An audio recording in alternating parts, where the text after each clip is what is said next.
Hello, sorry, just getting the recording so I can screen share as well.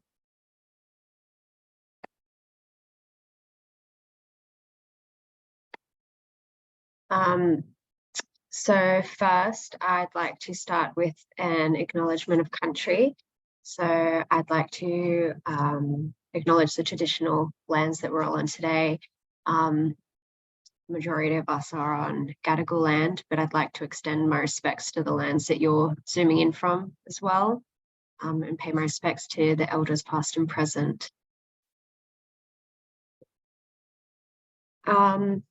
So we have a little agenda, so I'm going to do a quick run through for everyone.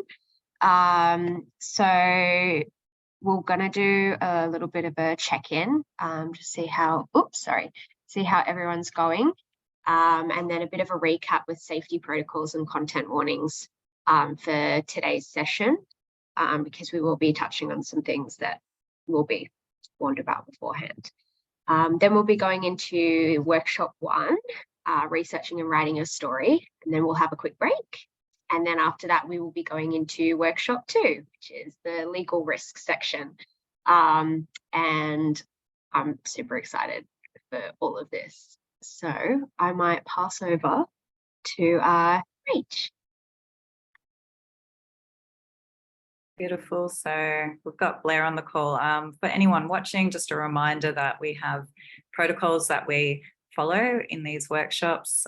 We have designed together a bunch of really, I think, common sense things that we should keep in mind, but you can read on the screen. We only accept respect and kindness, love and care.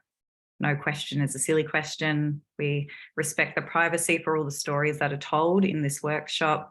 That means if you hear anything that is a personal yarn that one of our co-presenters or that one of the people in this Our Truth, Our Way program brings up, you need to get permission before sharing it outside of this workshop. We encourage openness, being able to share yarns without feeling like your story doesn't matter. All your stories matter in this space. We're going to have content warnings throughout this workshop because there are some heavy topics that will be covered. So we'll talk a bit more about that on the next slide. We'll be offering debriefs for any of the heavy yarns that come out of this workshop as well. Respectful, active listening, working from a place of Black love, understanding each other's boundaries, positively framed feedback, that's for us, mob. Remember, you've got your group chat that you can check in on each other in if you need to. And that includes your little buddy system as well. Can we move on to the next slide, please, Tallulah? So for the first part of the workshop, there will be a fair bit of discussion around stories that cover the destruction of country and sacred sites. This can be really hard on our spirit to revisit these yarns, so just take care when listening. We're hearing from First Nations storytellers and how they have covered these stories, so they will be done really sensitively when we talk about them. Racism is a common theme that will come up in a lot of our workshops. Take care when you hear some of the more violent discussions of racism that we've experienced in the media, especially in white newsrooms. It can be quite triggering. So again, just take care as you're listening. And there'll be discussions about colonisation, early and ongoing. There'll be more content warnings in the second half of the workshop because when we talk about legal risk, that is pretty heavy area for a lot of our mobs. And when we talk about things like defamation and contempt of court, we're often talking about them in relation to some pretty serious stories in our communities. All right, next slide, please, Tallulah. We're going to kick off the first part of this workshop, writing and researching First Nations stories. So Tallulah, led in our lovely co-presenters. All right, so we've got Aiesha and Lorena here with us. Some of you have met Aiesha before, not all of you have. Before I let you introduce yourself, Aiesha and Lorena, just a heads up, we're going to have people coming in a little bit late to this session. So you'll hear the ding, you'll hear a few people come in throughout. They'll just be muted. So yeah, shouldn't interrupt the yarn too much. And just a reminder, we're recording this workshop because often people can't make the Wednesday in-person session, and so they catch up by watching the recording afterwards. So I'm going to throw over to you, Lorena, if you're ready. And I would love you to give a little yarn about yourself, talk about who you are, where you're from, who's your mob. For those who don't know Lorena, she's a pretty impressive person. Okay. Thanks, Rach. My mob, Yama, everybody. My mob are from the far northwest of New South Wales, Gamilaraay and Yawalaraay people. My grandmother was born at a place called Angledale, which is up pretty close to the Queensland border, just northwest of Lightning Ridge. And so that's the Narran Lakes area. We call it Darawa. So if there's any other Yawalaraay or Gamilaraay mob on here, hello. How are yous? It's very, I'm really stoked to be talking today. That's me. And I work at The Guardian as the Indigenous Affairs Editor. Yeah, all right, Aish, give a little intro to your deadly self. Hello, everyone. Probably met most of you from the last session or, follow each other on Instagram or whatever. But I'm a proud Biripi woman. My family are from Taree. My uncle's just moved up there in the last 5 years to reconnect with culture. So I'm sort of shadowing him as he's on that journey. But I live on Gadigal country in Sydney. I've lived here my whole life, and my family's lived here for over 70, 80 years with connections to the Redfern area. My great pop and great uncle were boxers down there, so got a lot of history here on Gadigal country.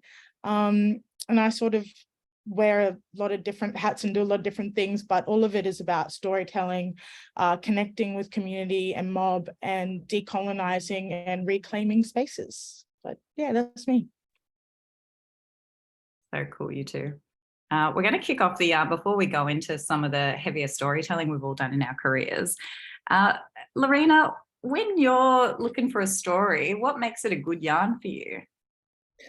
Anything that makes you ask questions, like if you come across something and you go, well, wait a minute, what about this and what about that? So any piece of information you get that makes you really curious about what happened next, and then they can come from anywhere. They can come from conversations with your family, or something you read in a paper or hear on the radio, or if you just listen to the radio, just whatever comes up.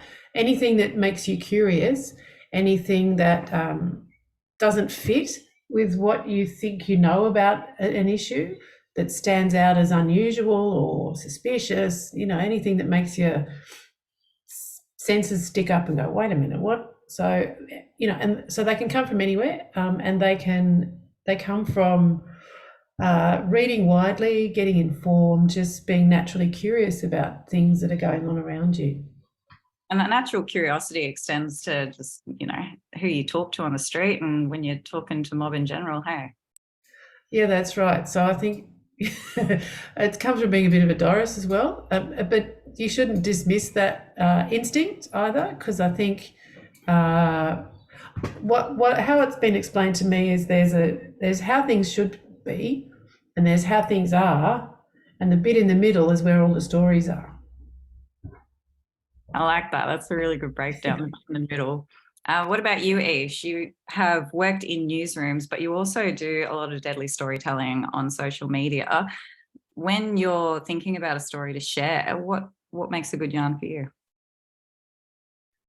I guess in like a museum sort of sense and on social media, the stories almost just jump out because there's such a gap of our stories that you'll read something and you'll immediately go like, hang on a second, like I know that we play a part in that yarn. And then I sort of use that as a leaping point to further research and bring our stories out from conversations that are already happening.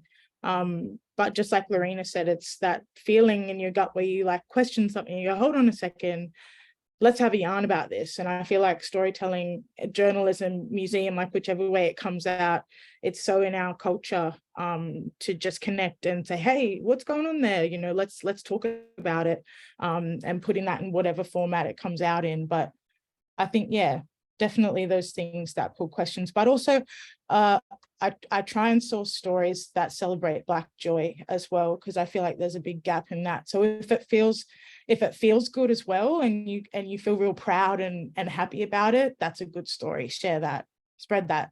that love and that good energy. I love that. I think it's really important to focus on, you shouldn't just be looking for yarns that upset your soul or your spirit, or something that, when there's a piece of information you've come across and it needs to be corrected, or the historical record is wrong. Sometimes it's about that stuff that celebrates us, that speaks to our beauty and our joy as peoples. All right, well, we're going to go through some of the yarns you have done in your careers to see how you've tackled them. First up, we've got, next slide, yeah, we've got Lorena Allam talking about an incredible, painful story, I should say, I think, not just for you, for every single Blackfellow who came across this yarn, but in particular the traditional owners and people who have experienced destruction of their own country. And this is, of course, the story of Rio Tinto destroying Juukan Gorge. Lorena Allam's team and herself at The Guardian won awards for their storytelling of this. And it might seem like, we now know so much about what happened, but this story took a long time to actually make its way out into our phones, onto the internet, because there were so many hurdles to getting the facts straight. I think it would be really interesting, Lorena, if you just start by talking about how you first came across the fact that Juukan Gorge had been destroyed, and then what process you had to go through before you could publish the story. Yeah. Juukan happened in just the week before NAIDOC week in 2020. We were all in lockdown, so most of the investigation was done between Calla Wildquist and myself, sitting at our kitchen tables in lockdown. So we couldn't go there and we couldn't be with the community, which made things difficult. But it was also at a time when Black Lives Matter was happening, and there was people were trying to protest in the streets, and there was all that sort of. I think the organisers had to go to the Supreme Court in New South Wales to get permission to protest and make sure it was COVID safe. Not one single COVID transmission happened from those rallies, I have to say. So I was covering that for The Guardian. I'd just spoken to Paul Silver, who's David Dungay's nephew.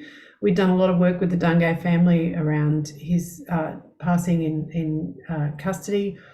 And Paul was talking about the similarities between his uncle's passing and what happened to George Floyd in America. So that was the context in which Juukan happened, right?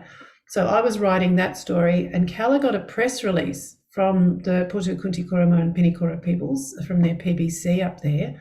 And it was really rare. It was really rare for mob to say anything in public ever about any relationship or anything that happened on their country from mining companies. So the fact that we got it really jumped out at us. And Calla said, "Have you seen this?" I'd got it in my inbox as well. And I went, "This is what? This is shocking. 46,000-year-old cave." Like that. The press release was quite strongly worded, so it really stuck out to us. So she wrote it up really quickly, and we spoke to them, said we're going to cover this, and off we went. And because that stuff was really common up there, we wrote the story, and I think the WA Today had it as well. But it went off, like it was picked up in the UK, like it had a huge readership, which it absolutely should have. So by the next morning, there was this, everyone had followed it, and it was this enormous story and issue.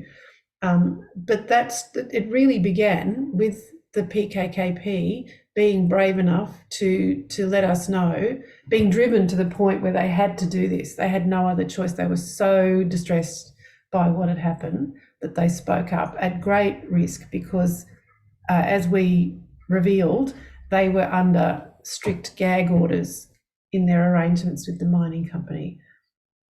So that was day one.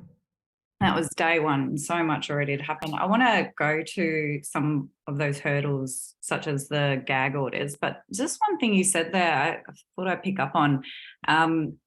Like you mentioned, that this sort of destruction wasn't rare. It happens a lot. It still happens today.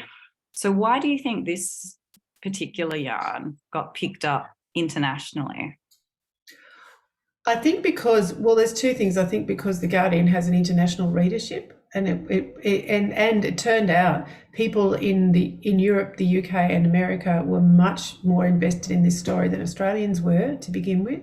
Particularly Europe, people in Europe were horrified, and Rio had a strong presence over there. Its head at the time, as you can see, that French bloke there, he was the boss of Rio at the time. So it had resonances over there. And also because Rio's investors included a lot of superannuation funds who were in the UK. So they read this and were appalled that they had been investing in a company that had done this. But also I think the fact that the PKKP were game enough to say what they had lost in that explosion. And I think that really hit home to people that here was this mining company going around blowing up a site that showed an unbroken connection to country for 46,000 years. And what they did there was they destroyed any potential for any more discoveries. So what was left was the things that they had taken out of the cave before they blew it up. And that's it.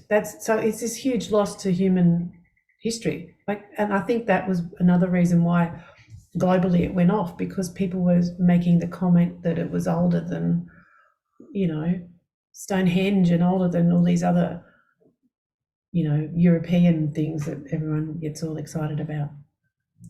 Yeah, that's right. And I think, it speaks to us obviously, but I guess it is quite meaningful when you see that connection, that culture resonate with non-Indigenous peoples and people who aren't from here as well. So you had a bit of information at this early stage about what had happened, but you didn't have the full picture. You've spoken to me about this thing that journalists come up against, the corporate media machine. What do you mean by that, and what part did that play in your fact-finding for this yarn? Yeah, so we knew the way that, mining companies are like a glass wall, like a brick wall or a glass window. You can never get through. There's always this corporate minder in front of the people who should be held accountable, and the same goes for government. So what happens is you want them to answer a series of questions, and you will ask these really carefully worded questions that provide all the information that show what you know, and you say, can you answer these significant questions? And all you get back is a bland statement that ignores everything you've asked. And so it's the worst kind of unaccountability, right? You never get to ask those questions of the people who should be publicly being held to account. What happened with Jukan, though, is that the Australian CEO, he was told to go out and do some damage control. So in the days after Jukan, he was going around to us as well. And I remember this vividly. He was on the 7:30 report on the ABC, sweating buckets, like his mouth was dry, and he was backtracking big time. We're really sorry. And his job was to minimize the whole thing. But by then it was too late. It was not going to be minimized. Then the next step was that we received some leaked audio of a meeting he attended the day before, where he said to his staff, "Oh, don't worry about it. It's not important. It'll blow over. We're not really sorry. We didn't really mean it." And someone on the staff, clearly internally Rio staff were horrified by what they'd done, and leaked that audio. So that made things even worse for them. But at the same time, because the PKKP had come forward and broken their gag order, it encouraged other mob to speak up too. So in the meantime, I'd been contacted by somebody else who had a similar arrangement with BHP, and they sent me an extract from the contract that they really shouldn't have, but sent me an extract from the contract they were in that explicitly showed the gag order that they signed, where they were not allowed to comment on any aspect of BHP's operations on their land. And then we went to the West Australian government site. There's the Heritage Committee at the time. These are the people that sign off on the destruction orders. They are required to publish their decisions publicly. So it was a matter of Calla and I sitting down, and we went through every decision right for the last 5 the previous 5 years, and we matched up what the traditional owners were telling us about what BHP were doing, and we found that those permissions to BHP, which you see down there, to destroy at least 40 Aboriginal sacred sites, that permission was granted 3 days after they blew up Juukan Gorge. So then we could prove that the West Australian government was complicit and turning a blind eye to this stuff through their own processes that needed urgent attention. So we could prove that it wasn't just Rio, it was a systemic thing. We could prove that BHP sought and received the permissions even after Rio, even after the public backlash against Juukan. And then the third story you see there, we were able to write that, which we could prove that hundreds and hundreds of Aboriginal sacred sites were on the chopping block. As you mentioned, traditional owners were the ones who got this story out, but in order to do so, they had to break a gag order. What was the risk at that point when you are making that step as a community to speak out against a gag order? What are you risking? Well, you're not risking criminal prosecution, but you're risking the civil, or the full force of the law, because this is a legally binding agreement that you've got with this mining company, and they've got big, deep pockets, and they can, make life really difficult. The other thing that you risk is that you risk your chance to negotiate to protect what you've got, because a lot of these leases, what happens over there is that a mining company will put in an application to explore or mine an area at the same time as they put in an application to destroy Aboriginal heritage sites. Like, they do it under the same, it's very neat for them. They do it under the same legislation. They go, oh, we want to mine this area. It's got X number of sites in it. Can we blow them up? And the West Australian government will go, tick, yes. And that's what was happening. So they would have lost their ability to do anything about that. But I guess they figured at that point they'd lost everything that was of value, and it was, they had nothing to lose. And then I suppose the flip side of that is the media revealed the gag orders. The media talked about it, and there was outrage about the gag orders. Do you think that's important, like in terms of the storytelling of this, revealing those orders and the communities, what the community were up against when they were trying to tell the truth, actually works to bring justice for the communities, because you're shining a light on something that, even though it was legal for them to have a gag order, is just despicable. Yeah, that's right. And that's exactly right. And it was legal for the Rio companies to go around blowing their stuff up as well, so, I think they were really brave. And the mob who had a problem with BHP were really brave, and there was a lot of secret negotiations that we had to do with them. We had to treat them like you would treat a whistleblower, and be really careful about how we traced back our correspondence with them and all of that, so they couldn't be identified in any court case. Like, it was, it was great risk to them, but also, it was legal. But as you say, Rach, when the public attention was on it and the outrage was on it, that's what you want, because the companies are caught red-handed, and they were in that case. They were caught out. Yeah, at the time there was a lot of pressure on them, and as you see in that last story, that's when the 4 of them got, they left. They weren't stood down, but they jumped before they were pushed. And, as far as I'm concerned, they can go and cry in their big piles of money, because they got a lot of money. They got millions, they retired with millions. So, I mean, in a way, justice wasn't served. It was too, so much more came out of once we started investigating. So Rio had to admit that they could have, originally they told us that they couldn't take the explosives out of the cave once they'd been laid. It was too dangerous. And so we got an explosives expert in WA to debunk that. And then when we put that to them, they agreed that it could have been done, but that they then said the PKKP didn't object. Like, there was just lie after lie after lie. And at that point, we weren't the only ones. Other media outlets were sort of on their case as well. But that's the way that we couldn't have got any of that by going straight to the company and asking for, a reply, because they were just, you know, it took whistleblowers on all sides, you know, like on the side of traditional owners, and there were people within Rio and BHP who were speaking out in secret, you know, what do you call it, anonymously.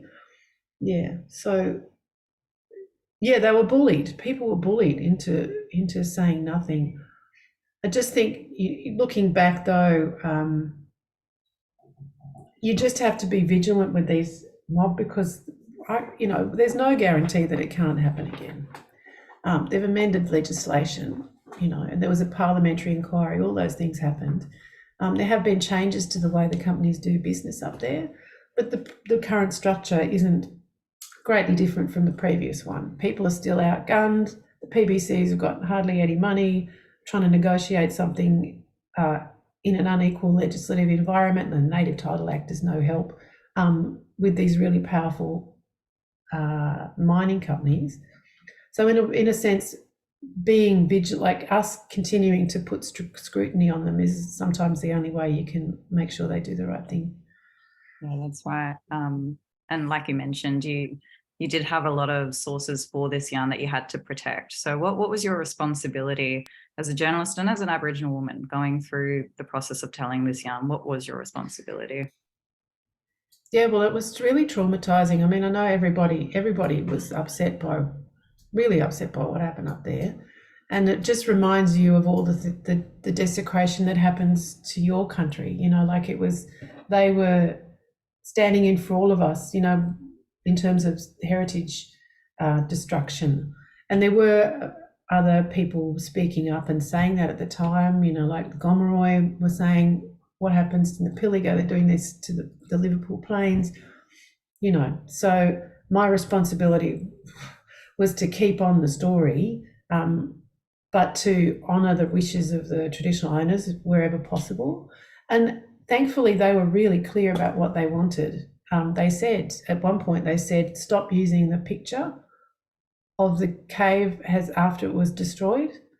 We don't want to see that anymore, don't use it. So that's fine.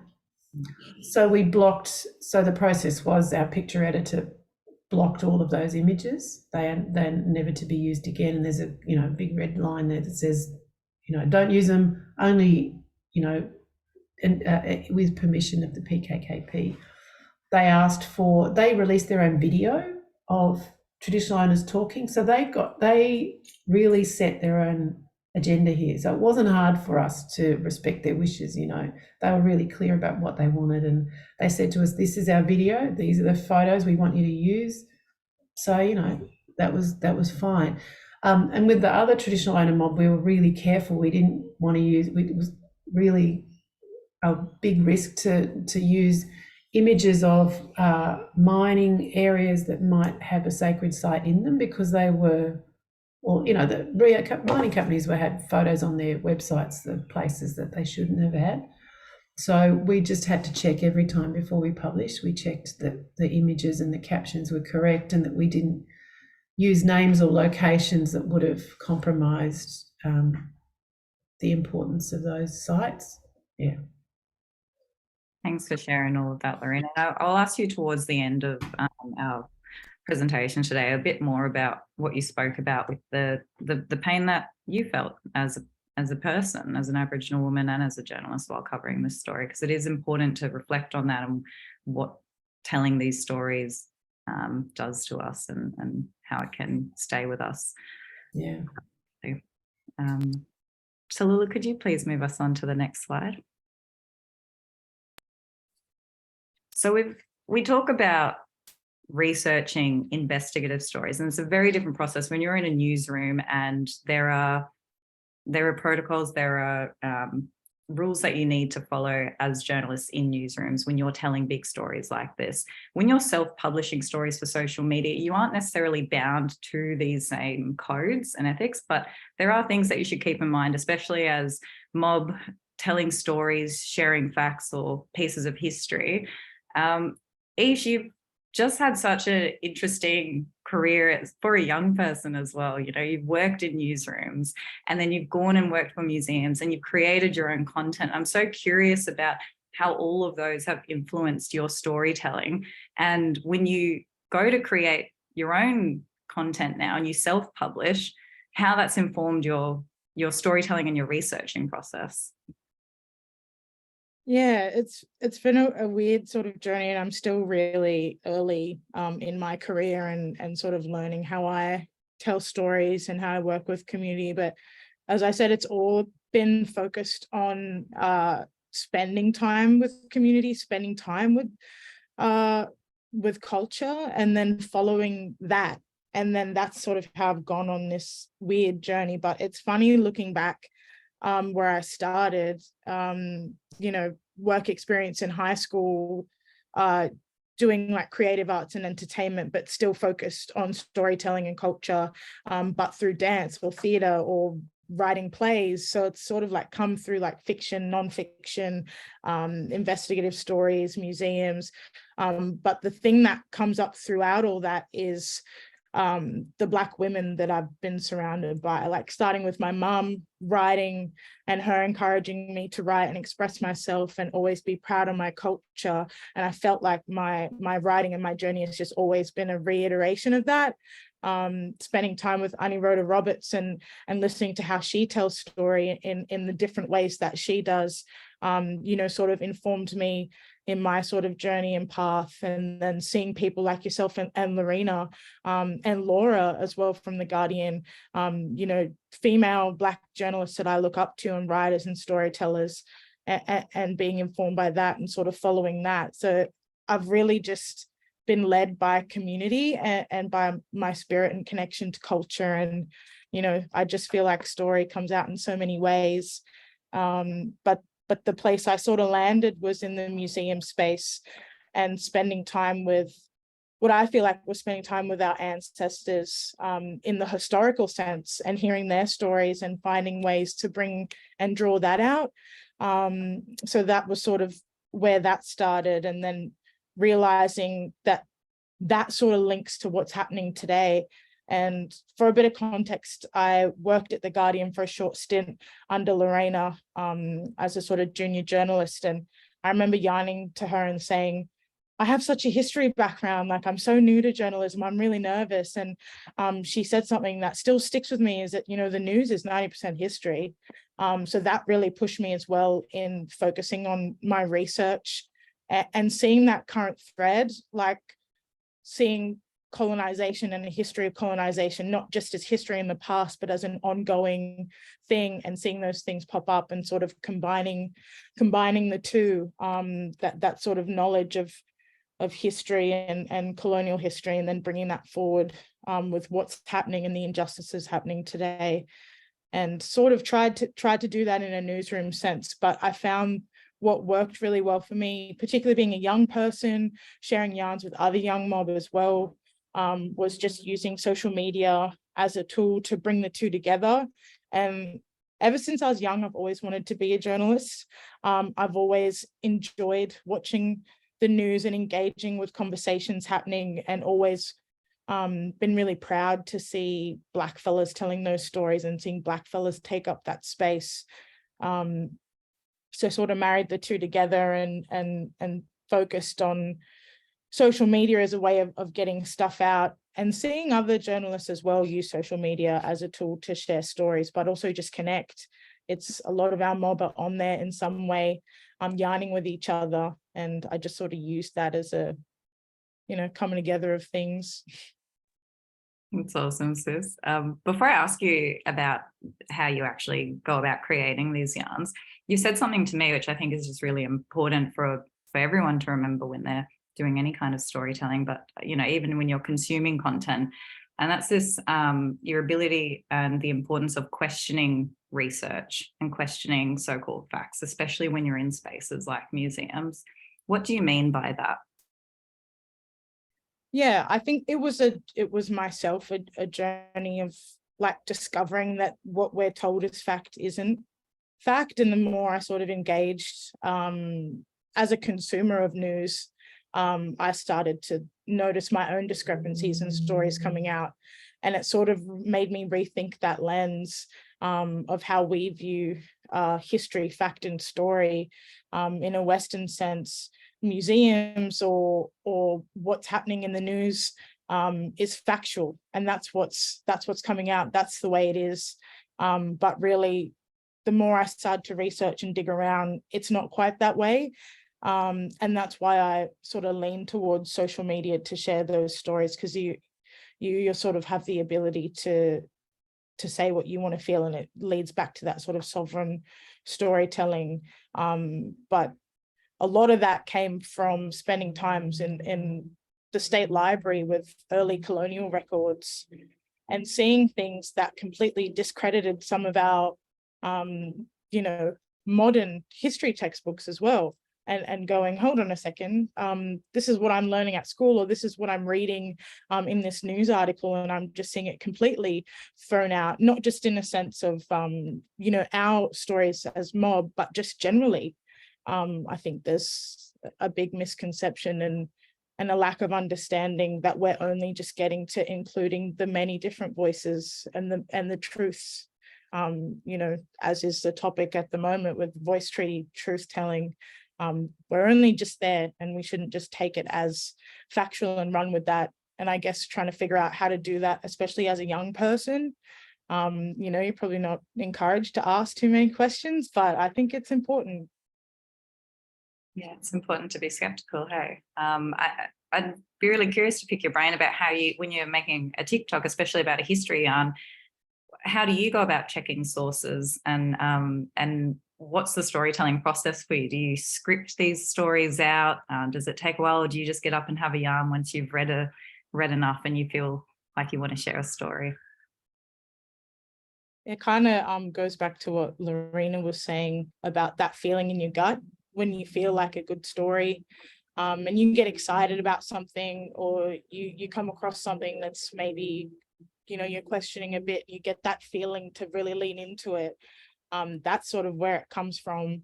And then doing my own research, but then where possible, like connecting to community, or the actual people, if it's at all possible, following that thread or following that Koori grapevine to talk with that person as a form of research.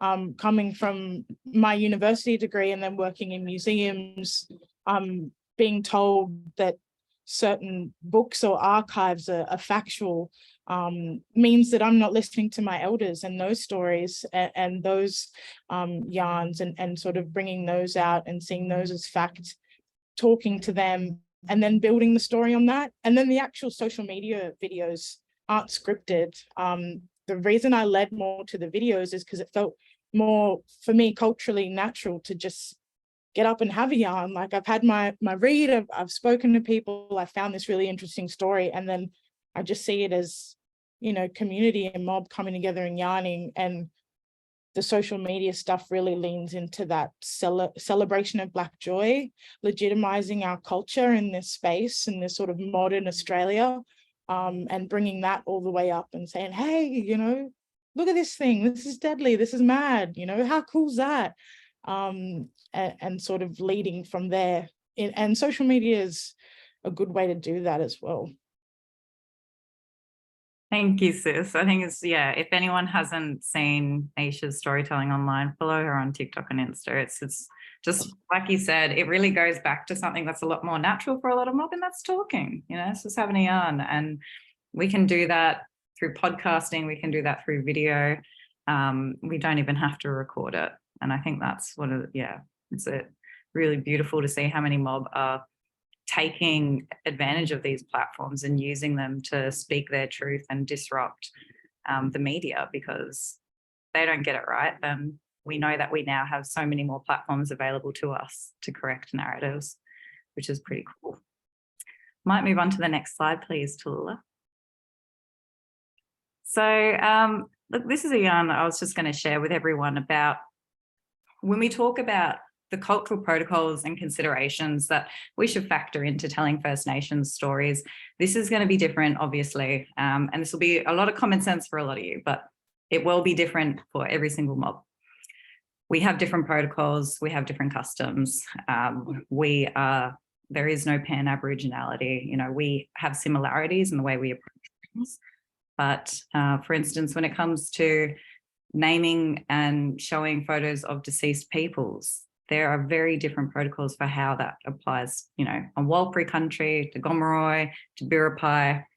And so it's always just important to check. Number one, if you're telling a story on someone else's country that's not your own, have a yarn to the mobs first and find out what protocol is for telling stories on their country. Well, probably the best example I have of this in my career was the time I was with the NITV news team and we covered the historic closure of the climb at Uluru. So we were there for about a week before the climb closed, and Lorena was actually there as well. So I might get you to come in and reflect on your experience there, because it was, even though it was such an important and really sacred time to be at Uluru, there were just so many media and guttiers from outside of Central Desert who were treating it like some circus. There was international media from all over the world, because I guess Uluru is what a lot of people think of when they think of this continent. And there were, of course, the people who had come specifically to try and climb Uluru for the last time in that last week that they had. So there were a few things that we had to sit down and talk about as a team before we even left for Uluru.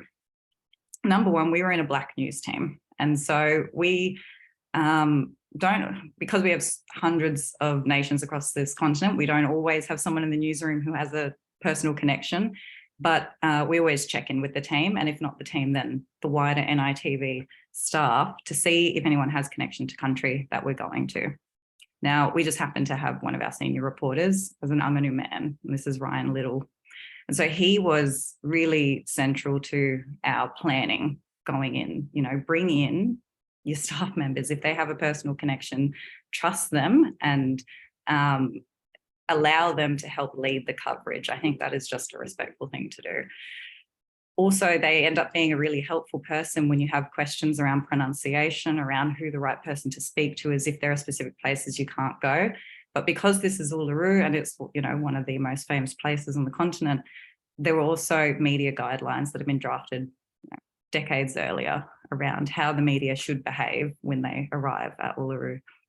This includes particular angles that you can, that you're allowed to shoot the rock from on footage and on camera, because there are certain sides of Uluru that are too sacred to be shown on film or on camera. And so a lot of that is pretty clear when you're there on signs, but just having a map and actually thinking about that, and also just reading from the traditional owners themselves. They have very long statements online talking about why that is important to them. So not just following protocol, but reading what it means to traditional owners.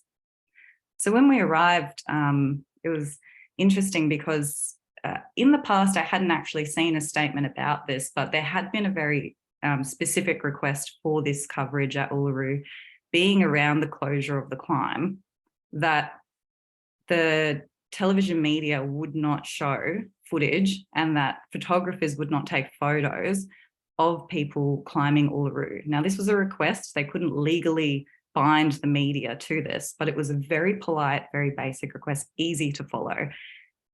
They said, if you take photos and show footage of people climbing Uluru, it hurts us. We don't feel good about it. We're closing this climb for a reason. And that was enough for us. That was easy instruction. We also weren't there to talk about the climbers. We were there to talk about the spiritual connection to this place and why it had taken so long for Anganu traditional owners to have their requests listened to. So we were there. There was a circus, there was international media, there was a lot of local Australian media, mainstream media. And it was clear very early on that their requests weren't going to be followed by the mainstream media. And so as NITV and the other Black media there, the Central Desert media like PAW, Karma, and then Black media from interstate as well that had come in, the Kuru Mail, decided to lead by example.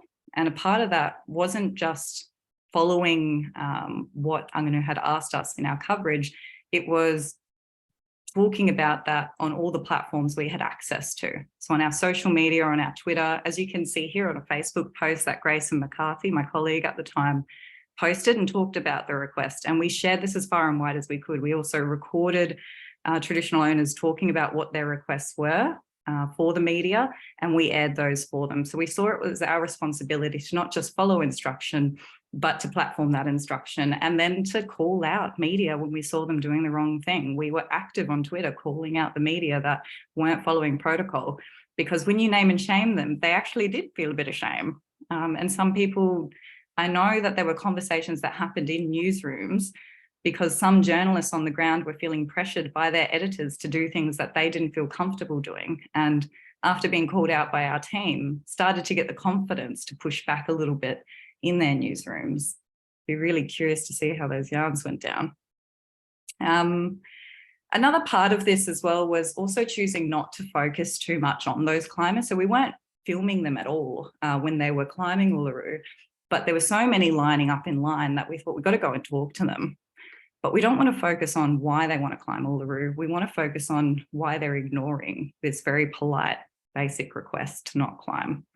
And so we saw it as our duty, not just as journalists, but as Aboriginal people, to hold the people in line to account. We went up to them and would ask them, hey, why are you here? Why are you climbing? I think we heard the word bucket list like 50 times in 10 minutes.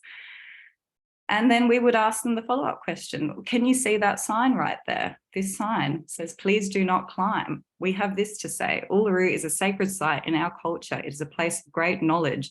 Under our traditional law, climbing is not permitted. That is one part of it. And there's another part that traditional owners also talk about. It's not just that it's a place of great knowledge.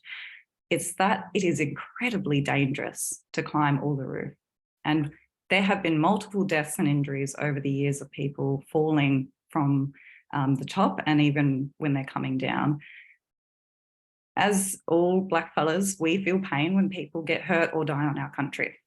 And so they felt that. They felt that very deeply when people were hurt or died as a result of not following instruction.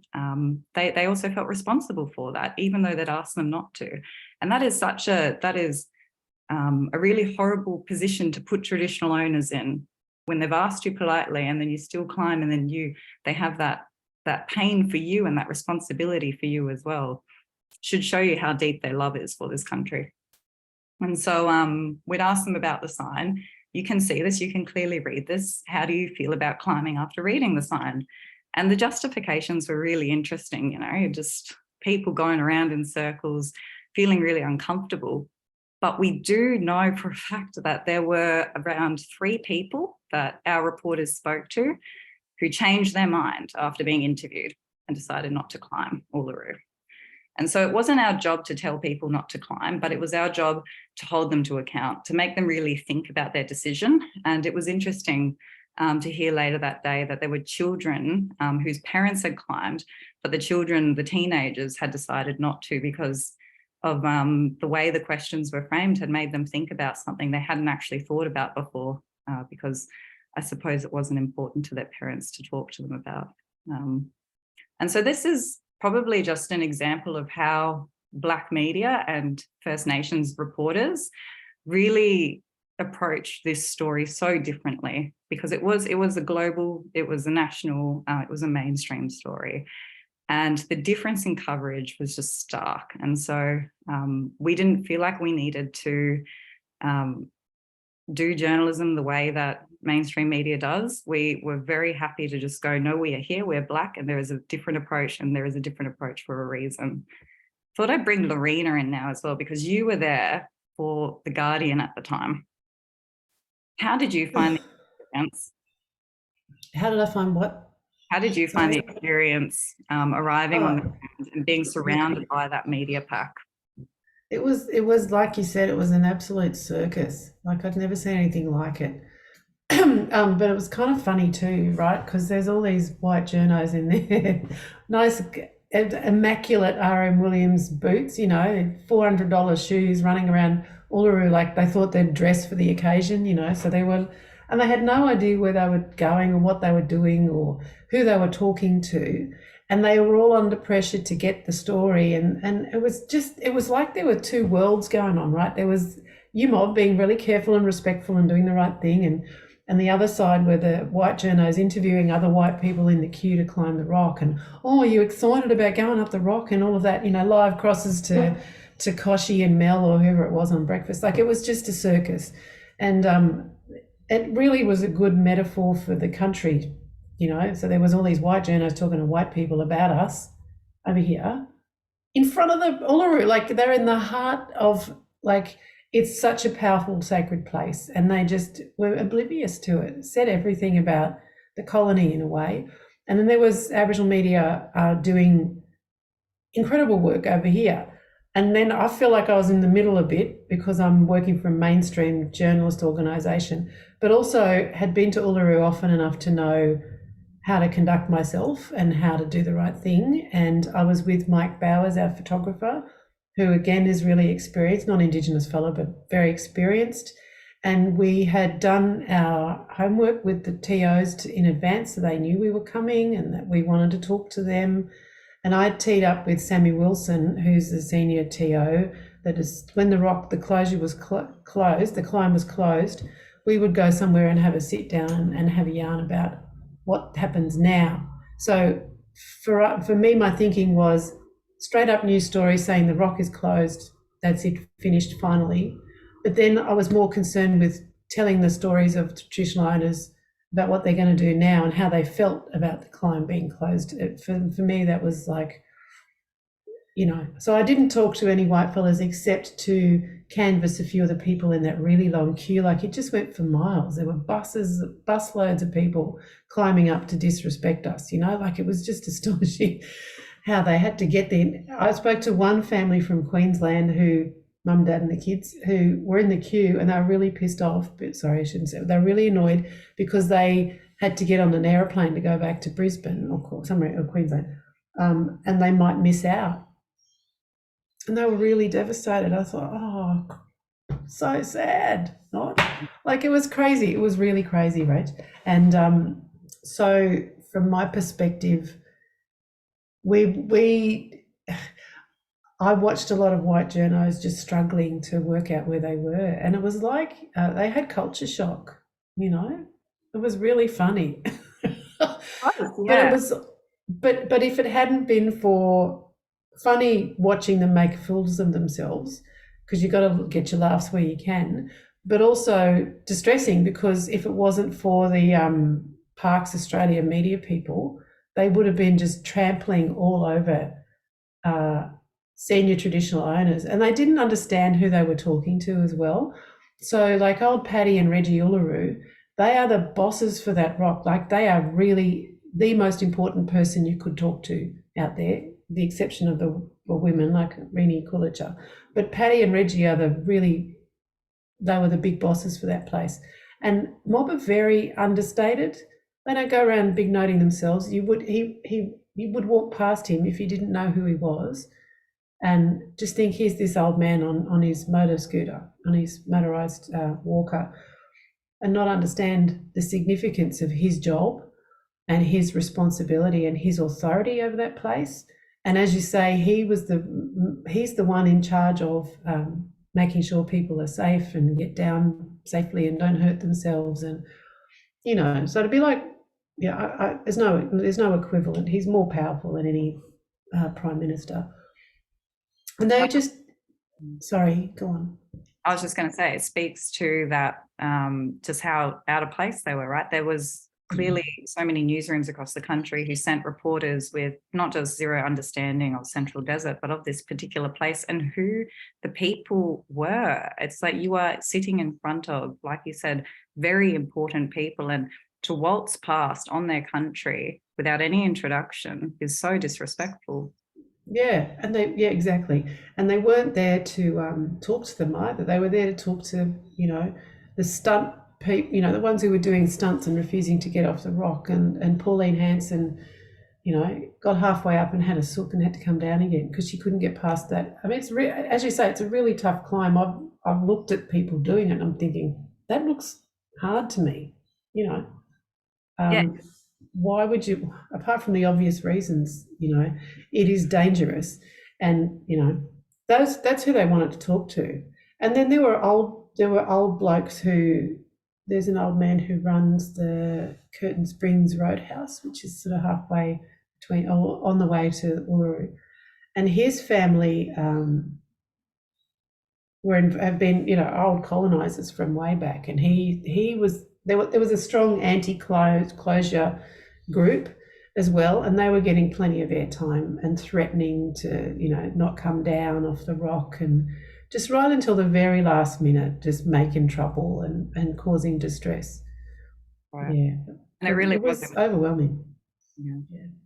Like you said, just a distraction to the real reason we were all there. And that was because Lorena's wishes had finally been respected.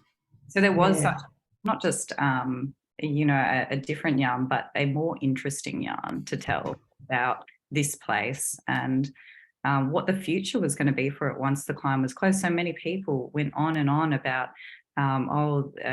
Uluru won't bring in any money after this, but the numbers for the climbs had dropped dramatically in the years leading up. It was the facts were there, and they were in favour of traditional owners, even from an economic perspective.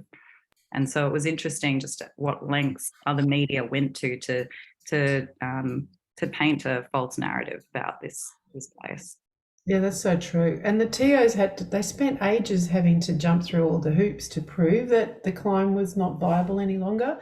So they had to meet all these economic criteria. They had to show that there was enough alternative things on offer for the tourists. Like, it was all about the tourists. 1985, they got the land, they got the title deeds to Uluru handed back. So, and they've been saying it since 1985, please don't climb. Since 1985, since probably all you mob were born, they've had to say this over and over. And right up until the end, they were careful and respectful and patient in the face of just massive disrespect. Yeah. So that's what, as a story where the context was so important, and most of the mainstream media didn't provide that. It was all about the short-term conflict of these white people being denied their right to climb the rock, but that's why black media did such an excellent job, because they provided the context for it. And so we talked about the history of the handback and all the hoops they had to jump through. And when I published that story on the next day about the rock having a rest, we used a picture of dawn at the rock, so it was really quiet, and like there was just a little bit of light. It just felt like the rock was having a bit of peace. But one of the things that the traditional owners had to create as an alternative tourism thing was to let people go around the bottom of the rock on segways. And people just look so ridiculous on those things. So what a segway is. And just these biggest mobs of tourists going past on these segways with these big dirt bike tires on them. I just thought it was like the whitest thing ever.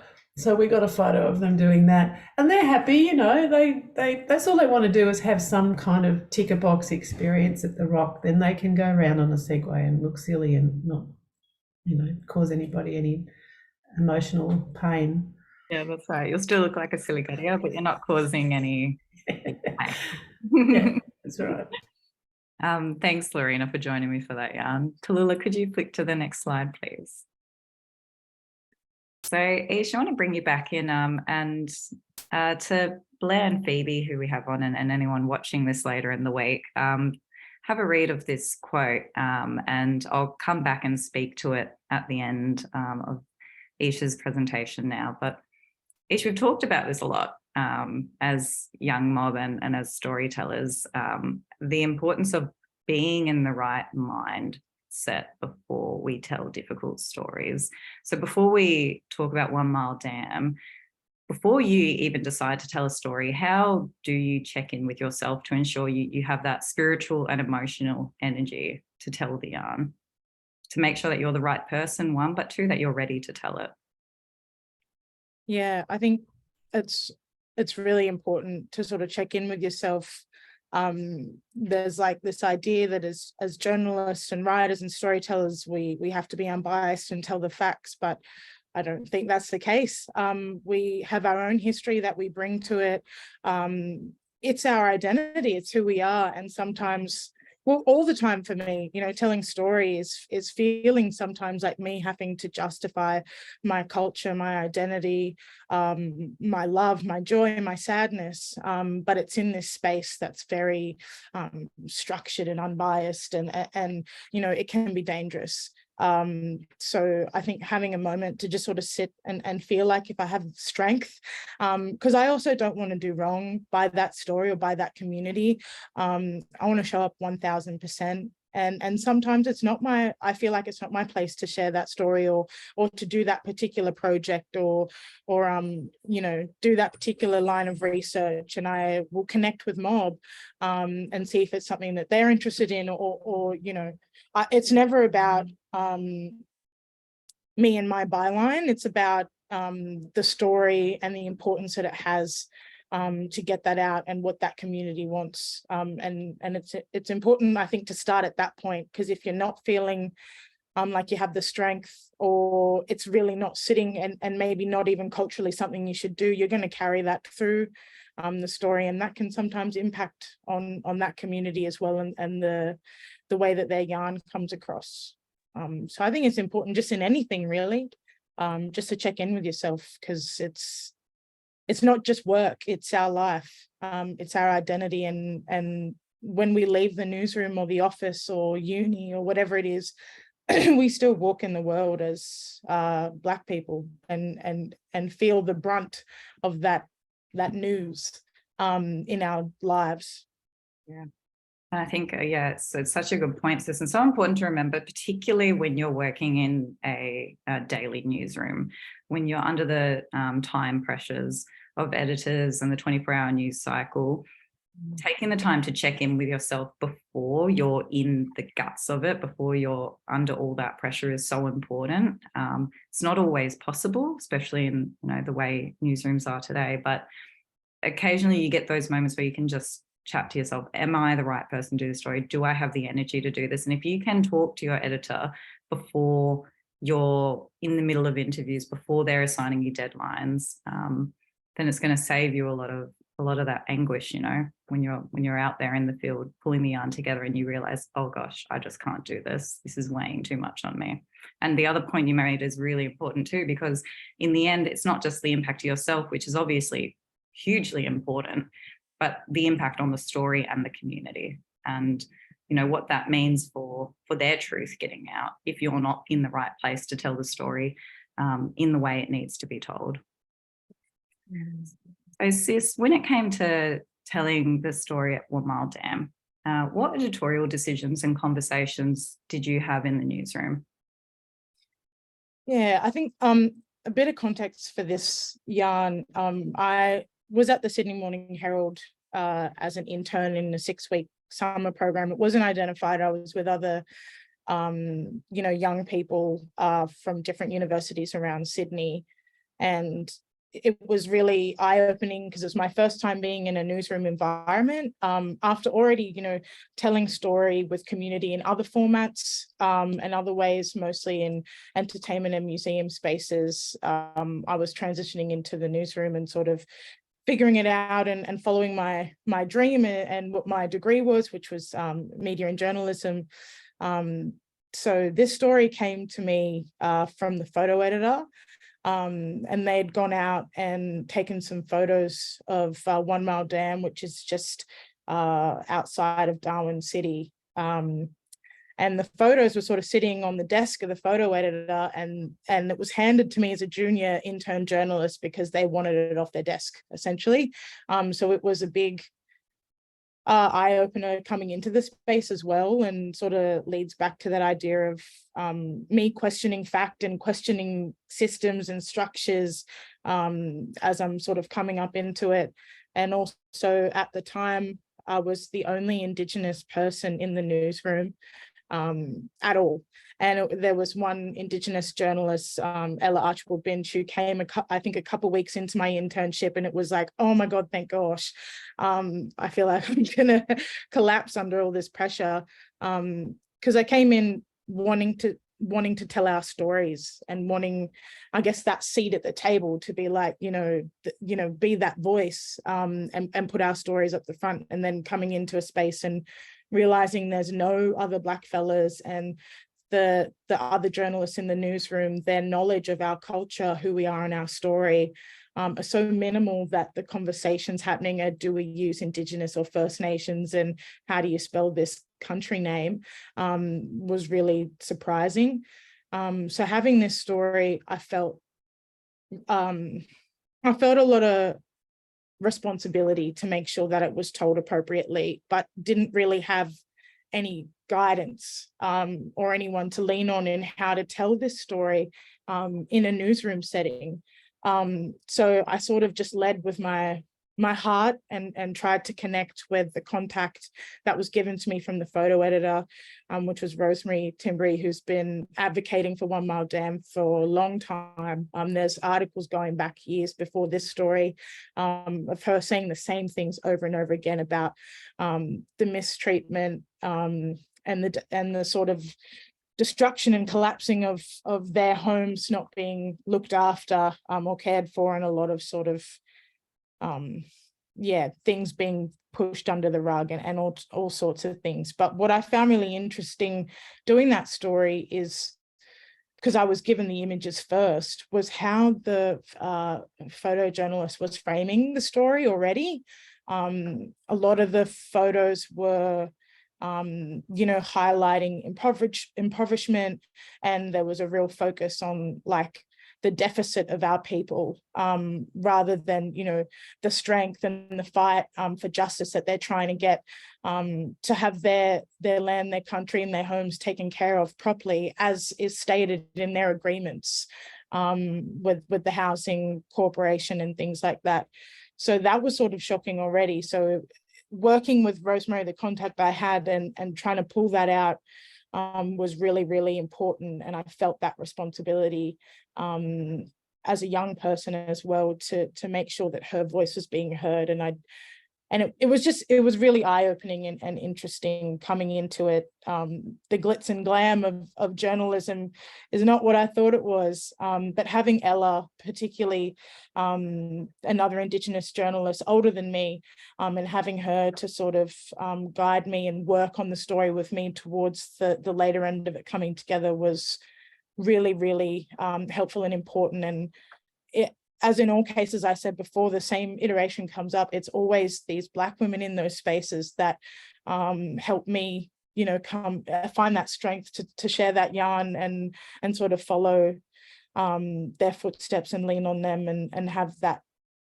connection. What I felt from that internship was I tried to take what I could get from it, which was that connection to mob and that connection with other Black journalists and storytellers, and take what I need, because it felt like coming into that space, they were taking from me. It wasn't this, come in, internship, we'll show you the ropes sort of thing.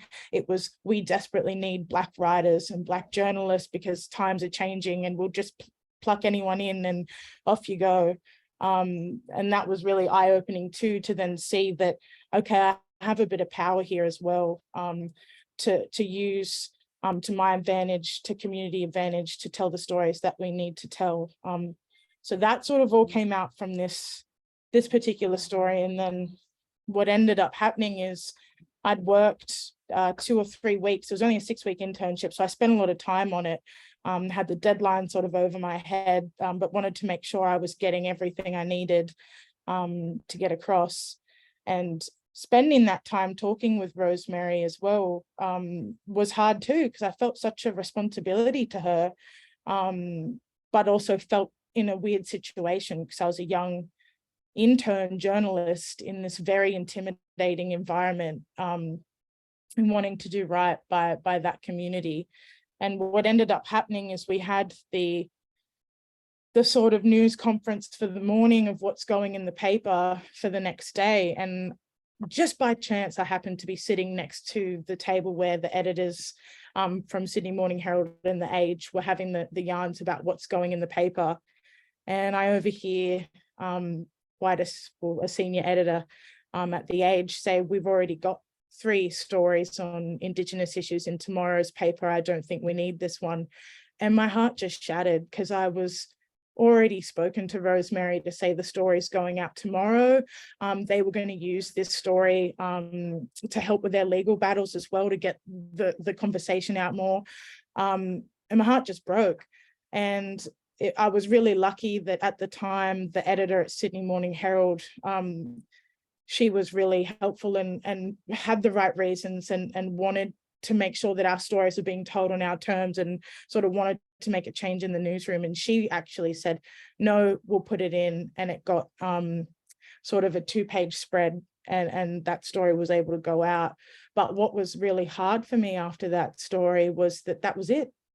See you, Rosemary. Like, thank you so much for the work I'd done with you and the story that got out, and just straight back into that news cycle again. And it sort of blew me off my feet a little bit, coming from stories and projects I'd worked on with community for 12 months and still have good connection with now. It was a really different environment.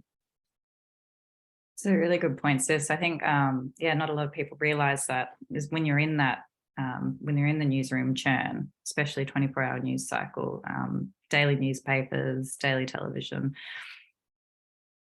you're not often given time or space to check in and follow up on the yarn that you've just spent a lot of time on. Once it goes to air or is published, there's not a lot of editors who will allow you to continue to follow that story through, to check in on that community. It's often, okay, that's done, move on to the next one. And even when you do pitch a follow-up, it's seen that it has been done too recently, or that line that the editors chucked at you that there were enough blackfella stories already in the paper the next day.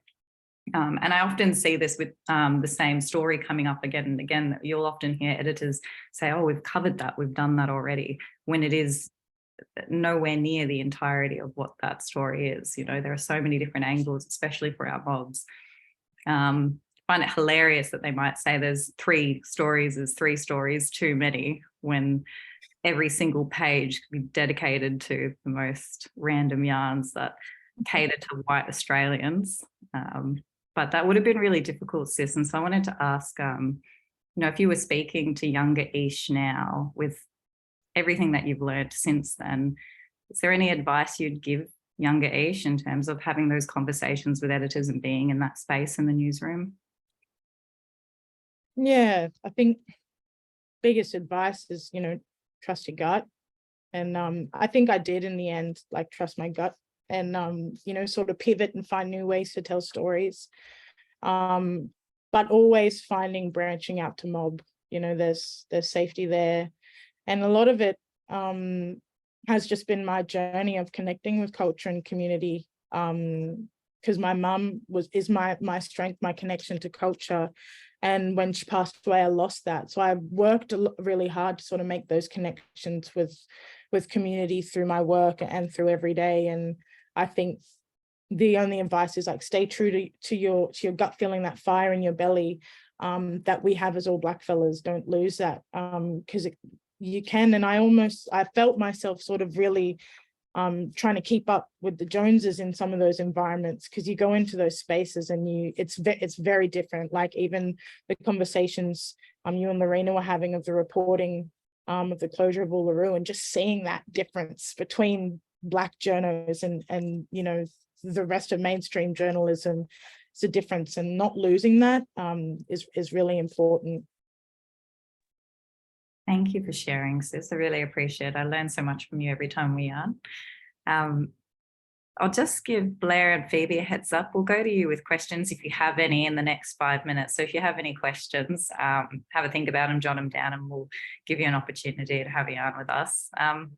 Lorena, you've had such an interesting career. I know you've been through it. Like, you've copped some crap in your time. What do you wish you knew at the beginning of your career that you know now, and what advice would you give to younger Lorena?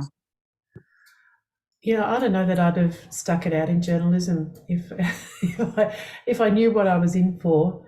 In my dark times, you think, what am I doing this for? Because newsrooms are tough environments. They're really tough for any young person, let alone someone who's come from a First Nations background, who has what I would say to my younger self is, look to your support network, and lean on them as much as you can, as much as you need them, because that's what will keep you safe and get you through, like Aiesha said. And it makes me really sad to hear her experience in the Sydney Morning Herald newsroom, because it just doesn't show that they've progressed a great deal. I think that any change in the mainstream will come from having a critical mass of blackfellas in that environment. But the problem is that if you don't retain Indigenous staff, you can't build that critical mass, and Indigenous staff don't stay because they don't feel protected.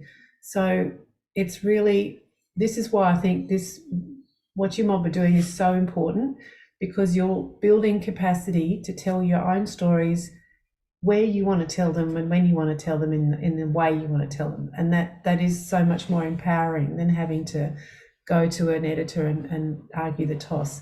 I mean, I think the two things have to happen at the same time. We still have to do this work in the mainstream and ABC, all those places. It's fundamental that we're there, because we improve the standard of coverage and the understanding about our mobs by being there and fighting the good fight. Because, as you say, it costs us. Yeah. But also, this is really important, because you are building the skills to walk away from that if it doesn't feel right to you, if you feel like your integrity is being compromised, or that you're expected to betray a confidence or betray some promise you've made to your mob or whichever mob you're working with, then you can find another way to tell that story. So I think this is really important. You've got to remember that there's always a way to tell that story, and to maintain yours and their integrity is you want to be able to go to bed at night and know that you've done the right thing by yourself and by whichever mob you're working with. Just by longevity in this business, I now am able to call the shots about things. And so I will push back if I don't agree with something, if I think something's wrong, if I think someone's made a mistake, I do not care, I'll fix that stuff up. And I'm in a position to do that. But it cost me a lot to get there.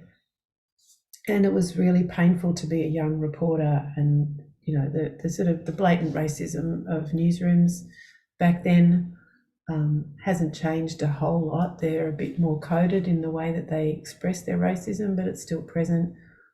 You're dealing with a lot of very privileged white kids who do journalism. I mean, a journalism degree is really expensive, so of course you're only going to get the 1%ers in it. So they're all privately educated people who've not got a huge range of life experience, and what they know about us is what they've read in a book, or so that the knowledge is really limited. I think that, but I do think there's ways to tell stories in the mainstream, and because I mean, what I think I do is talk to white fellas, but in a way, I mean, that's what I'm doing. But I'm trying very hard to make sure that that what we do is meaningful to our mobs as well, so that when you do something like a report about deaths in custody, I'm thinking I'm going to have to write this so white people understand it, right? Which gives them context, but the context I give them and the understanding I give them is very much from that Black perspective, and so I don't know. And when I'm talking to somebody who's lost a child in custody, I am giving them the right of veto over the copy. I give them a look at it before it's published. I make sure they've checked the photos and they're okay with that. Like all of those things, I give them a copy of the photos to keep. It breaks my heart to think, but we've also, anyway, no, I won't go there. But the stuff that we do, so that it's culturally appropriate. You've got this mutual obligation. This person gives you their story, so you've got to give them something back of meaning and value to them. So, and that's how I've always operated, and I think that helps to mitigate against the pressures and the downsides of being in the mainstream, because I feel like that's I can't say anything. I don't think that's it. Fantastic, Lorena. I think it's, and what you spoke to there is, you've worked your butt off to get to a point where you can call the shots and where you can allow veto rights to copy for vulnerable community members on stories that are about them, that are telling their story, which is huge because that is so rare. And so to know that these things are possible, that there is a Indigenous Affairs editor in Australian media that is that has said we can do this, there is this way. I think that is ammo for First Nations journalists in any newsroom to say it doesn't have to be done in ways that harm our communities. You know, Lorena, you're proving it at The Guardian that you can work in these spaces and you can do it differently. Black media has been doing it differently since forever. And so, yeah, when you stand your ground and you have to hold these tricky conversations with editors, you can point to how it's being done correctly elsewhere. And then that thing you both said about trusting your gut, and if you're not being listened to, then walking away, because that the way that it will weigh on your soul and your spirit, it just, a lot of the time it won't be worth it in the long run. And we know a lot now about this phenomenon called moral injury.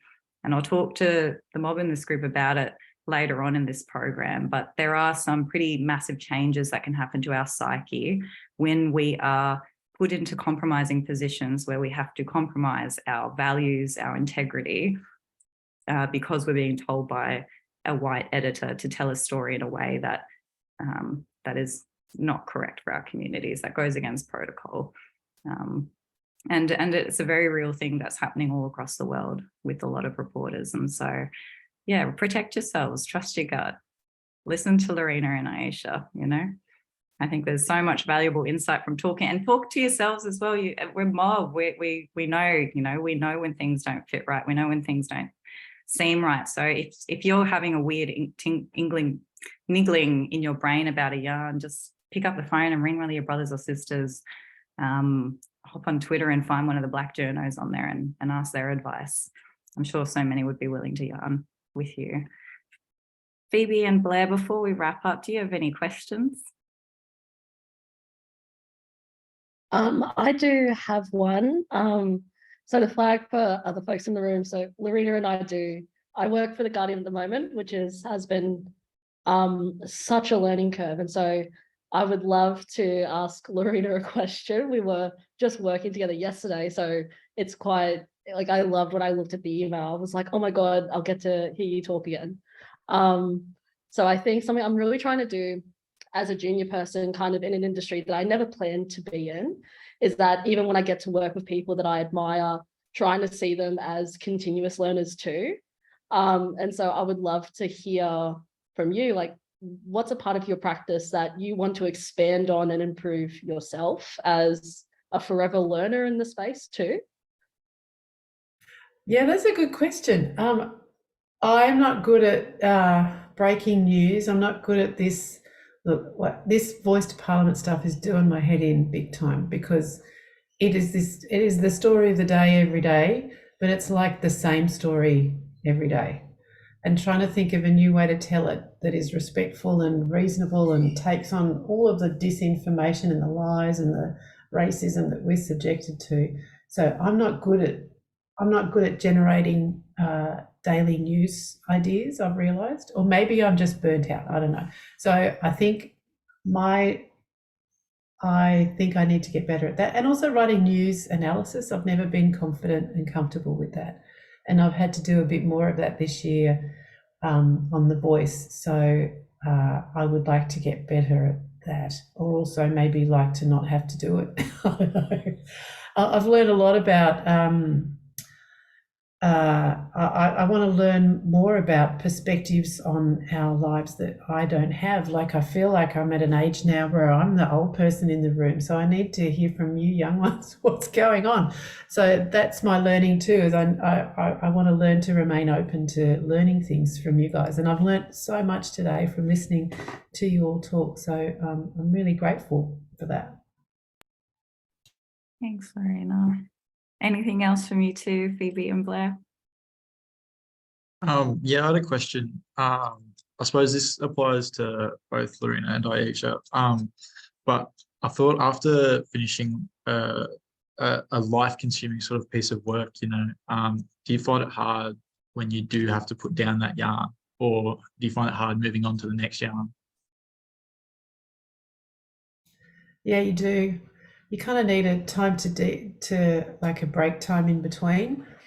It is really hard to put things down because you've made connections with people and you worry about them and you wonder how they're going. And yes, I think when you go into a big project, you go into it in the understanding that you're committed for the long term. Like you stay with those people. So I'm still in contact with Paul Silver and the Dogo family from time to time, another mob, who I've met along the way.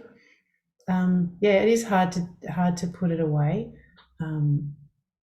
But you do have to take a break, and even if you just go for a walk and switch off, do something silly and fun, and guilt-free as well. Like go and do something, even if it's something that you used to do when you were a kid. I'm going to go and play that video game or whatever. Don't feel silly about it. It's like it's comfort, and sometimes that's what you need to have is a bit of comfort.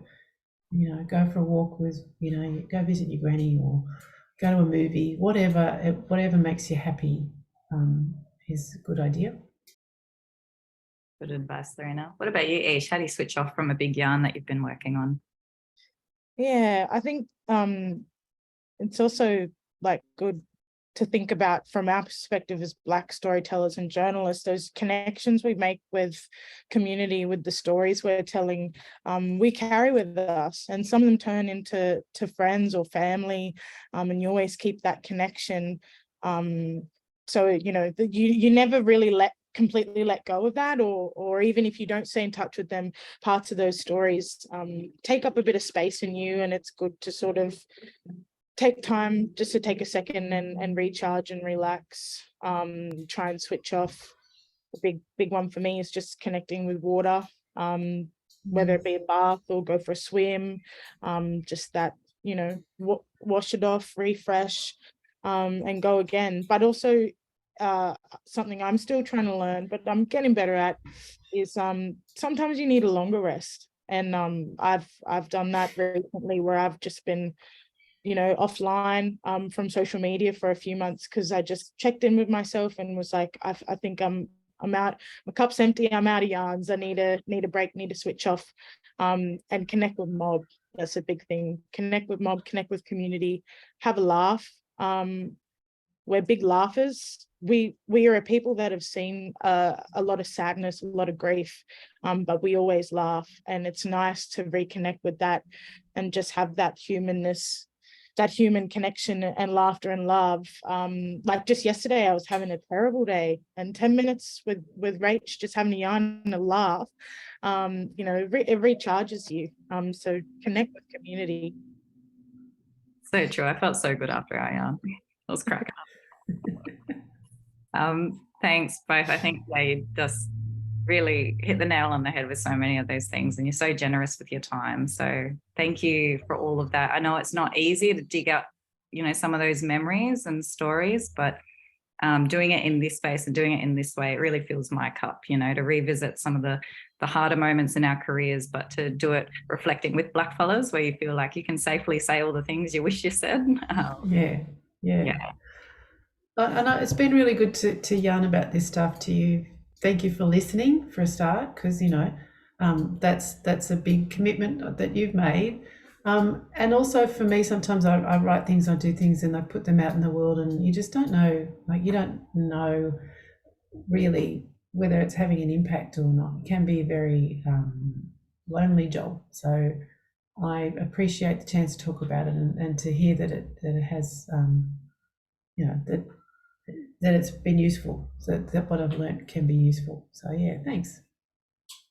So useful, beyond useful. Thank you, Lorena and Aish. I don't know if you're staying on, Aish, but Blair and Phoebe, you'll be staying on for our next session. See you later, Lorena. Take care. We're gonna pause. You're gonna stay on, Aish, or are you gonna head off? I'm gonna listen. I'll be a fly on the wall. Yeah, Doris, would you be able to pause the recording, please, Tallulah? Yeah. Thank you. So we're just gonna have a break. I've messaged Kia and just told her to wait a little bit longer. We were going to start with her at 2:45, but I think we'll start at 2:50, because that was that was pretty long. So yeah, turn your cameras, turn your mics off, stretch your legs, get a cuppa, and we'll be back at 2:50. And if you have any questions or anything, stick around and feel free to ask me before the next sesh. Thank you. Thank you.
Hey, we're all just on a bit of a break, but we'll be back. Deadly.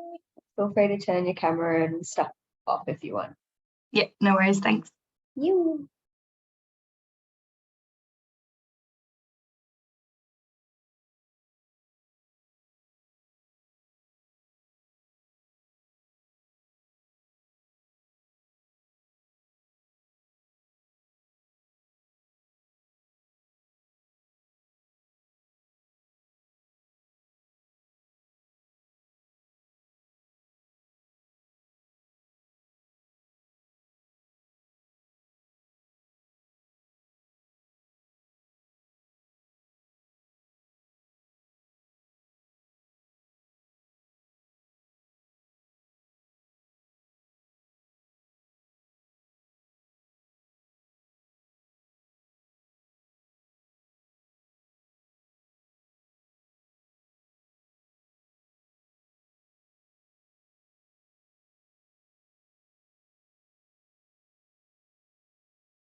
All right, when you're ready, everyone, pop back on and we'll get started for the next session. All right. Toola, do you want to bring up the slides for Kia up on the screen? Hey sis, how you going? Yeah, good, good. Everyone's doing all right. It's not been too long. Yeah, look, we had a bit of a marathon yarn with everyone, so we just had a quick break to get our energy back, but really keen to hear what you have to present. All right, so we're going to kick off now with Kia. We've got some heavy topics to yarn through, and Kia will talk through those on the next couple of slides. So just to prepare yourselves, you're, of course, like every session, able to turn your cameras off whenever you need to take a break. There will be sections where you can ask questions, so have a think, write them down as it's going, or pop them in the chat if you want, but we'll come to you at the end like we did in the last session if you have any questions. I'm going to throw over to the wonderful Kia to introduce yourself because, yeah, we've worked together a lot over the years, but I don't know everything about your career, so I think it'd be great to hear from you exactly what you do as a media lawyer and a bit more about yourself and your career. Yeah, great. Hi everyone, I'm Kia and I am a Waka Waka and Irish woman from Sydney, raised in Sydney, and I actually moved to Canberra in the last 5 days. So coming to you from my very empty guest room.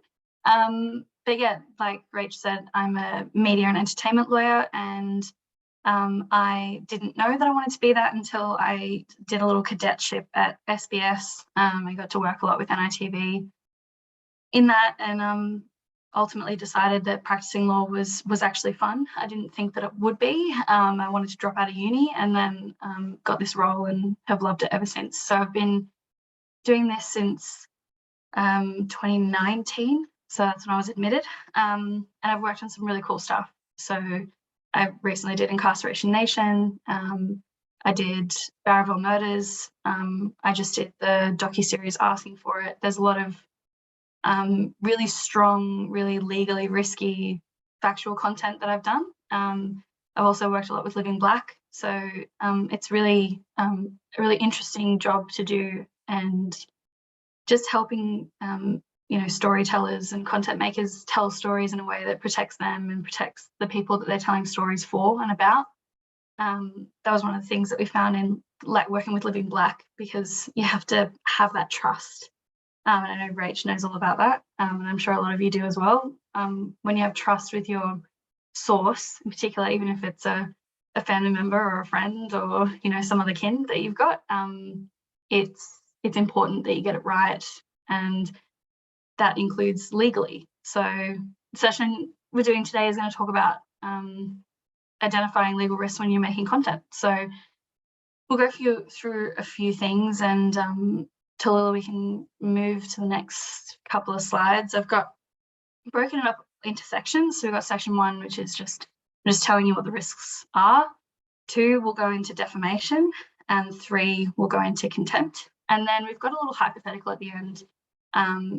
But because we've got a few people who are going to watch it as a recording, I think we can just send that out, and then you guys can have a look at it, and I can make sure that you guys have my contact details. And if you want to chat about it or chat through what you've learned today or any of the resources that we give to you, you can feel free. Feel free to connect with me on anything. I'm sure you'll find me. My name's pretty unique, so it's not hard to find. So yeah, we'll get into it. So like Rach said at the very beginning, content warning for this. Obviously, legal stuff can get a bit intense, but in particular, there's a few things that I bring up in this session that might be culturally sensitive for you or cause distress. I don't know your full story, so I just want to make sure that you're prepared, that, if I reference something that's going to make you upset, you're ready for it, and you can, turn off your camera, step away from the computer, whatever you need to do. And let's get into it. So when you're preparing to publish on any of your platforms or making content of any kind, you need to consider the potential legal risks, and the risks that arise for content makers generally that I've found is defamation and contempt. There's also reporting restrictions. So that's statutory legislative restrictions, and they can be state-based or federal. And then also copyright infringement and enforcement. You guys are going to be making content, so you are creating your own copyright material that you're the owner of, or your employer might be the owner of, depending on your employment contract. But you also might be using other people's copyright. We only have a short time together, so I'm focusing on defamation and contempt just because they bring up the most risk for you, especially if you're publishing individually, because it depends on you being responsible, and they have weightier consequences. So I thought it'd be good to go across those. But I'm more than happy to answer questions about copyright as well, if you have any. So we'll go into defamation. There's a lot to get through, so please jump out with questions. I'll let you know at the end of the section, and you can save your questions, and I'll be able to yarn through a few things.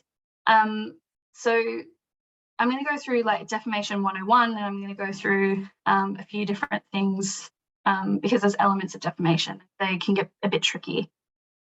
So moving into defamation 101.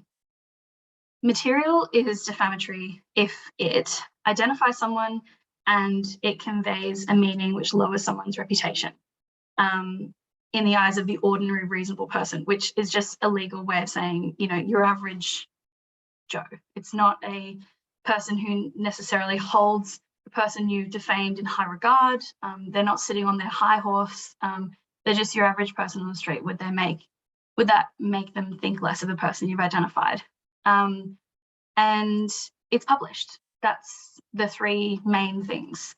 Something to be aware of is you can identify someone in any number of ways. So you can name them, you could show their photo, and that includes photos and videos. So if you even have someone in the background of like a passing shot when you're doing vox pops, and then you have something over the top that makes you think less of someone who's, you know, in the background, that could defame someone because it identifies them to someone.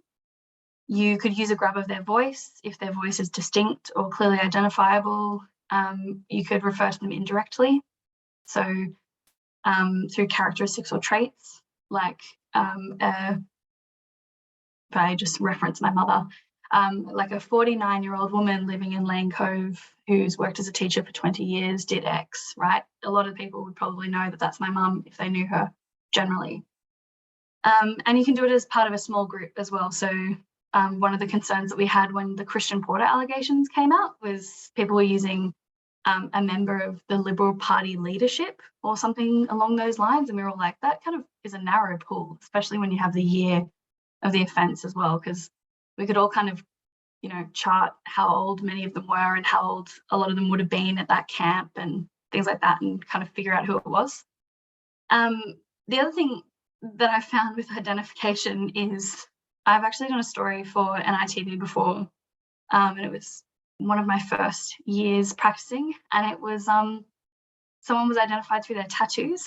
It was a football player, and we had like a crop shot of their body, and someone identified them just because they knew what tattoo he had on his forearm, and that was wild. So think about all those things. The other thing that I'd say about this, just before we move on to the meaning stuff, is there's this new threshold of serious harm, which actually helps you as content makers. But it's really finicky with where it comes in to a claim. So if someone was to make a complaint against something that you've made, serious harm, the serious harm threshold might not help you, because you might still have to go through an entire trial, get to the end of it. You know, you've done all your arguments, you've had to pay a lawyer, you've had to give evidence. You've had to go through the ringer of a legal proceeding before they can actually decide whether the person experienced serious harm. And if they haven't, the entire case gets wiped out. And if they have, then you start getting into defenses and things. So it really depends, but serious harm is a good one for content makers, because the court has to determine whether they actually experienced or have a likelihood of experiencing serious harm from your publication. And if they haven't, then they don't have a claim. So that's a nice new thing to have. The example on the screen as well is just like Rach and I were chatting about this yesterday. This was an unintentional identification. This was Channel 7. And we were chatting about it from the perspective of they clearly don't know how our families and communities work, because they identified the wrong man because they went on Facebook and they searched the offender's name, the actual offender's name, the man who was accused of abducting Cleo Smith, right when he was charged. And they just picked the first guy on Facebook who was, you know, a First Nations looking guy who had the same name as the accused and went to the same school. And I was like, well, if you had known how our families work and how our communities work, like I've got 5 cousins that are the same name. It's not, you know, a new thing for people to have the same name, and you've got to do some extra work. So what I'd say to that is, if you're getting information from organizations like Channel 7 or 9 or whatever, and making content based on it, they rarely do their due diligence. And so do your own checks, just in case you unintentionally identify someone and get yourself in hot water. So moving on to defamatory meaning. So this is the, you say something that makes someone think less of them, right? So you've identified them, let's say, and you're making claims in your content piece about that particular person or about that group or a small company, whatever you want to do. Defamatory meaning comes into it. So that can be illustrated by any part of your material. It can be a photo, it can be a grab that you've put over the top, it can be music you've thrown over it. In editing, like I know there's some like TikTok content creators and YouTube creators that have gotten into a bit of strife because they've put a particular music piece over the back of something. Even if you can't hear it, they've just put it in, you know, and it's the sound, and that can raise issues. One of the other things to be wary of is the words that you're using. So this is one of the things that I work a lot with in the newsrooms at NITV and SBS is when you want to say murdered, you could instead say killed, and you would probably be better off for it, unless there's like an accurate like description of a charge. So if someone's been charged with murder, you could say they, you know, are the alleged murderer of X person, or they allegedly murdered X person. But if you're saying that and they haven't been charged or arrested, or there's no charges pending, it doesn't look like there's going to be an investigation, like whatever the circumstances are, think about like a synonym of a word that maybe has another legal meaning and use it instead, because it will lower the risk for you. Because to kill someone is, while definitely as terrible as murdering someone, you can kill someone in any manner of ways, whereas when you're murdering someone, it's got that criminal element to it, it's got that intent to it, that can be quite defamatory and difficult to prove as well in court if you do get a complaint. The other thing is thinking about the context of your whole story. What is the headline? Does the headline change the tone or the strength of, you know, the claims that you make in your whole piece? You know, what is the like title card of your video, or, you know, the header image? What are those things saying about what you're saying in the whole story? If they're changing things, if they're strengthening the claims that you make, think twice about it and maybe like actually consider changing them or getting more evidence for the material that you have in the actual piece, because it might increase your chance of getting sued. The picture on the screen is the front page of the Age newspaper, and it was an edited photo of Ben Roberts-Smith. And we know, like, I'm sure you've all heard, Ben Roberts-Smith lost his defamation trial, but he has appealed it. And he has one of the greatest defamation lawyers ever working for him, who's also the what's it called? The president of the Law Council of Australia. So he's very well off in his legal team. And one of the things that he argued in his evidence was that this picture in particular, because it was edited, added to his hurt feelings and the harm that he experienced from this story. Like, the man was accused of war crimes.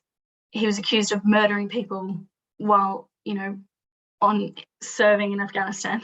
But he was really upset, and he made a point of bringing this up on the stand, that the picture that they used of him being a crumbling statue made him feel like hurt and I guess harmed even more, because he felt like Australia was disappointed in him for his service, that he wasn't this strong protector that he wanted to be seen as by Australians. He was this crumbling statue. And so that made a huge impact on him. And it was just a, you know, a really pithy, witty little image that the Age wanted to use. It didn't like add to the story. It was just a reflection of their headline, but it was a really critical part of his evidence that I'm sure he's going to bring up again in his appeal. So if you're editing photos or changing things up to like add to the wit and interest of your story, that's amazing. I'm sure you're very clever, but think about it, because it does get brought up. The other thing, I'll go back to the music thing. I think they call them the Wagner family, but they could be the Wagner family or whatever. They run a dam, and they actually won $3.7 million from the publishers of 60 Minutes because of a 60 Minutes program that they did on the Grantham floods in 2011. And the entire program wasn't about the family. It briefly touched on them and the effect of the dam on the floods. But because they put this like harrowing music over the top when they were talking about the dam and the family, that family won $3.7 million because they were like, well, you suggested that we were the entire blame. Our negligence for our management of the dam caused the death of 12 people and the entire cause, like we were the entire cause of the 2011 Grantham floods. And they won because they said that there was this foreboding in the music that that they put over the top of this footage of the dam. So if you're, I guess using footage and music and voiceover, you're making edits to images and things, they do carry meanings in themselves. It's not just the words you use or the claims that you're making. Those edits can actually make a difference as well. I got two case studies that we can go through. The first one is Erin Milan. This one was in 2020, and it came up very briefly, and then it kind of dwindled off into non-existence. It was like a Daily Mail article, but there was lots of like community backlash that we were witnessing from Erin Milan because she went on live radio and I think she had done it before, but in this particular instance, she was called out by like Māori and Pacifica community for using like a hookah luka muka. She like kept saying weird like rhymey words when trying to pronounce like an NRL player's name. And the community got really upset about it, and the Daily Mail made a full report on it and said that she was being slammed, she was being called racist, and she sued them for that. She said that the article suggested she was complicit in racism and that she was mocking the community, and that there's no way that she could be doing that because she loves the community and she is a sport journalist and she cares very deeply about these players. And initially she got $150,000 in damages because the judge found that she was just doing a lighthearted joke and it wasn't hurtful or racist. It was actually just her making fun of her co-host's way of pronouncing things. And the Daily Mail appealed, and they ended up settling outside of court because the Daily Mail had run a truth defense and had gotten all these transcripts of all the times that she'd done it before, and was like, well, you've done it over and over again. And when your co-host isn't there, and you also haven't referenced the fact that this is about your co-host, you've done it for Pacifica names, Chinese names, Indian names, Japanese names, like you've done it for everyone. And clearly it's not just a lighthearted joke, it's, consistent systemic racism that your entire crew is being a part of. And she said, no, well, I don't engage in casual racism. I just, I'm just laughing at the mispronunciation that my co-hosts do and repeating it, and that's funny. And I think she ended up just settling out of court, and both parties paid their own costs. So she, while not admitting defeat, was defeated, I think, by the fact that they submitted all these transcripts. So it was just an interesting case study because of the fact that they were reporting on community backlash. It's not like they heard the radio skit themselves. No one had really spoken about it. And then they wrote a story and they were like, Erin Milan is clearly a massive racist because she does X, Y, Z. They said the community is upset because, yes, Phoebe, you're so right. Like the community was upset because she was doing these things and she'd done it before. They were reporting on that. And they still copped that $150,000 damages initially. But thankfully with, additional work, and a new judge, they ended up basically proving that, yeah, she's complicit in racism. And if she's not doing it herself, her co-hosts are, and she's happy to let them do it along the way. So a good one, an interesting one. And I'd say something that you guys would probably be interested in. This is something that you'll probably, you're holding power to account. This is probably something that you'd commonly remark or critique in your work, I'd say, if you're interested in this sort of thing. And so looking at what the Daily Mail did and like the defense that they ran is a good way of like getting an idea of how you do it yourself. And speaking of, very similarly, we have British Colonial Co. And this was the wonderful Laura Murphy-Oates story. Tallulah, if we go to the next slide and we click the clip, we can watch it. It's a couple of minutes long and hopefully it works. Sorry, everyone, just bear with me.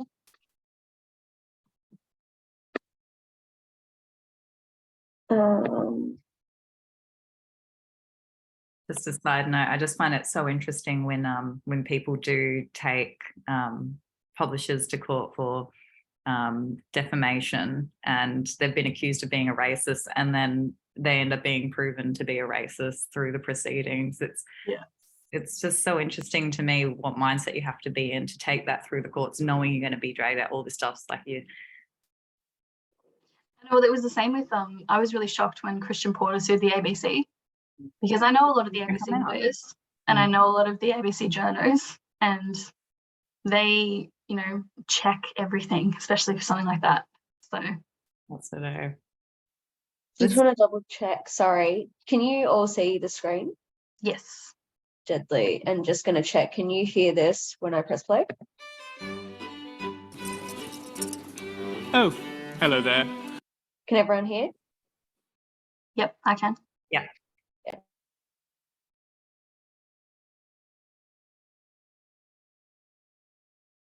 Welcome to British Colonial Co., inspired by the stylish days and rustic charm of the empirical push into the developing cultures of the world, all in a safari-style setting. No! Bad white person. Yes, in case you haven't heard, a restaurant called British Colonial Co. has opened in Brisbane. In the past few days, the restaurant has found itself in a proverbial shit ton of hot water. Oh, great. Now there's a colonial-themed restaurant. Imperialism is not romantic, you ghouls. Are they trying to attract racist clientele? Now, you may ask, what's all the fuss about? It's just a silly restaurant theme. In fact, this restaurant's been open for months and many people didn't find anything offensive about it at all. Even the owners seemed a bit perplexed as to what they did wrong, issuing a statement today which says, "We are very proud of our brand. Our decor and menu has great synergy with Brisbane's climate and the expansive palate of our clientele." Look, the reason why some people find this so offensive is that this restaurant glorifies a colonial past as something beautiful, luxurious, exotic, when in fact colonisation was none of those things. If you ask any Indigenous person what colonisation means to them, they'll say death, disease and genocide.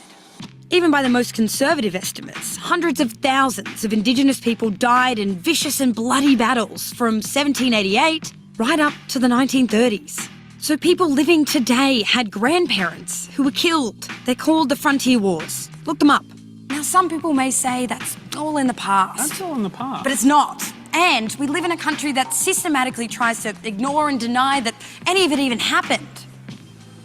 The Frontier Wars are not recognised in the Australian War Memorial. We name our streets after early explorers who shot Aboriginal people. And all this has led to some pretty shocking health and well-being statistics for Aboriginal people. But after all this, many Australians still don't see why it's offensive to bask in the glory of our colonial past. Cannot for the life of me understand why someone would be offended by your name. Be proud to celebrate the history of the greatest empire of all time. Those that are offended are shallow-minded. Look, when you don't understand the context, it's hard to get why things are offensive. For example, we now know that blackface started with people mocking dark-skinned people for being dumb, ludicrous figures, so we don't do that anymore. Oh no, wait, people keep doing that. And it's clear that British Colonial Co. are starting to clue in. We are upset and saddened that our brand is causing offence to some members of the community. This certainly was not our intention.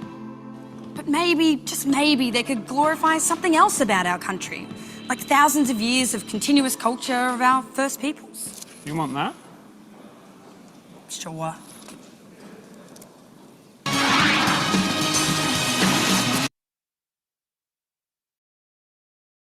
Thanks, Tallulah.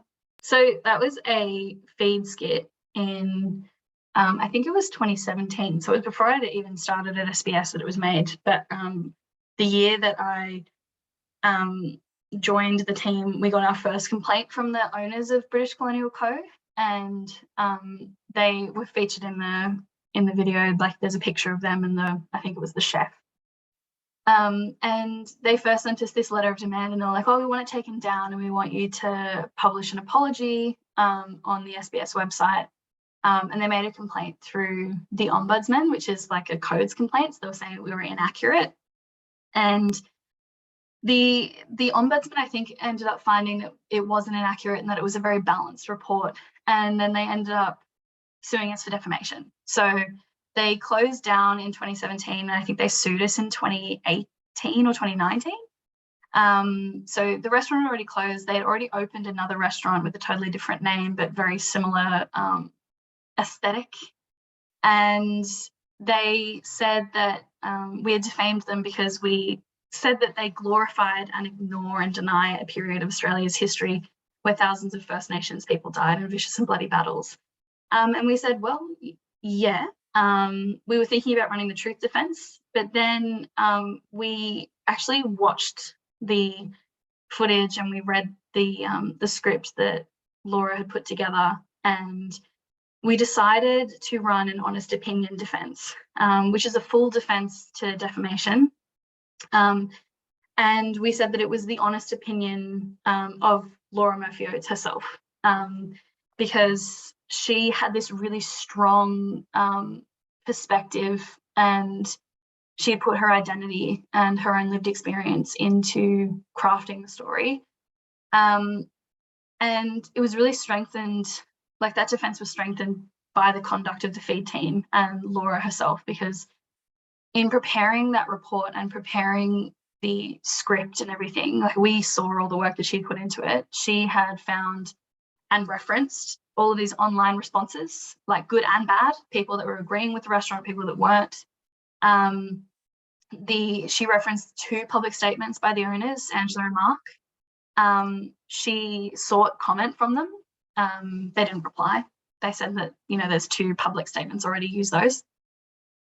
She also included the contextual information on the frontier wars, including the estimates of the tens of thousands of deaths from colonial violence, as well as a history of, the racially charged act of blackface. So she was really giving you like this contextual overview of when things that were historically quite acceptable have then been found not to be because they're racist. And it was a really well-crafted report that just leaned so heavily into honest opinion, which is this defense that when you can prove that the material that's defamatory is the honestly held opinion of the person who's making it, doesn't have to be the journalist, but if you're interviewing someone, it has to be their honestly held opinion. In this case, it was Laura's, and she was the main talent of the video as well. That is founded in fact or renowned, like well-known information. And you need to either reference that information or it needs to just be known by your audience. It kind of has to be, your average person needs to know that this sort of stuff exists. And as we all know, a lot of people don't know about the frontier wars. And so the fact that Laura directly referenced them, used, supplementary material like artworks and, historical footage of protests and rallies. She referenced, direct data and information that she had gone and, made sure was accurate. It actually built a really strong, honest opinion defense for us. Laura was our sole witness for our defense. We didn't use any other feed journos. We didn't use the sub-editor for the feed. We just ran with Laura, and it was based in Queensland. And thankfully, Laura didn't have to attend in person. She could go virtually, and this was before COVID.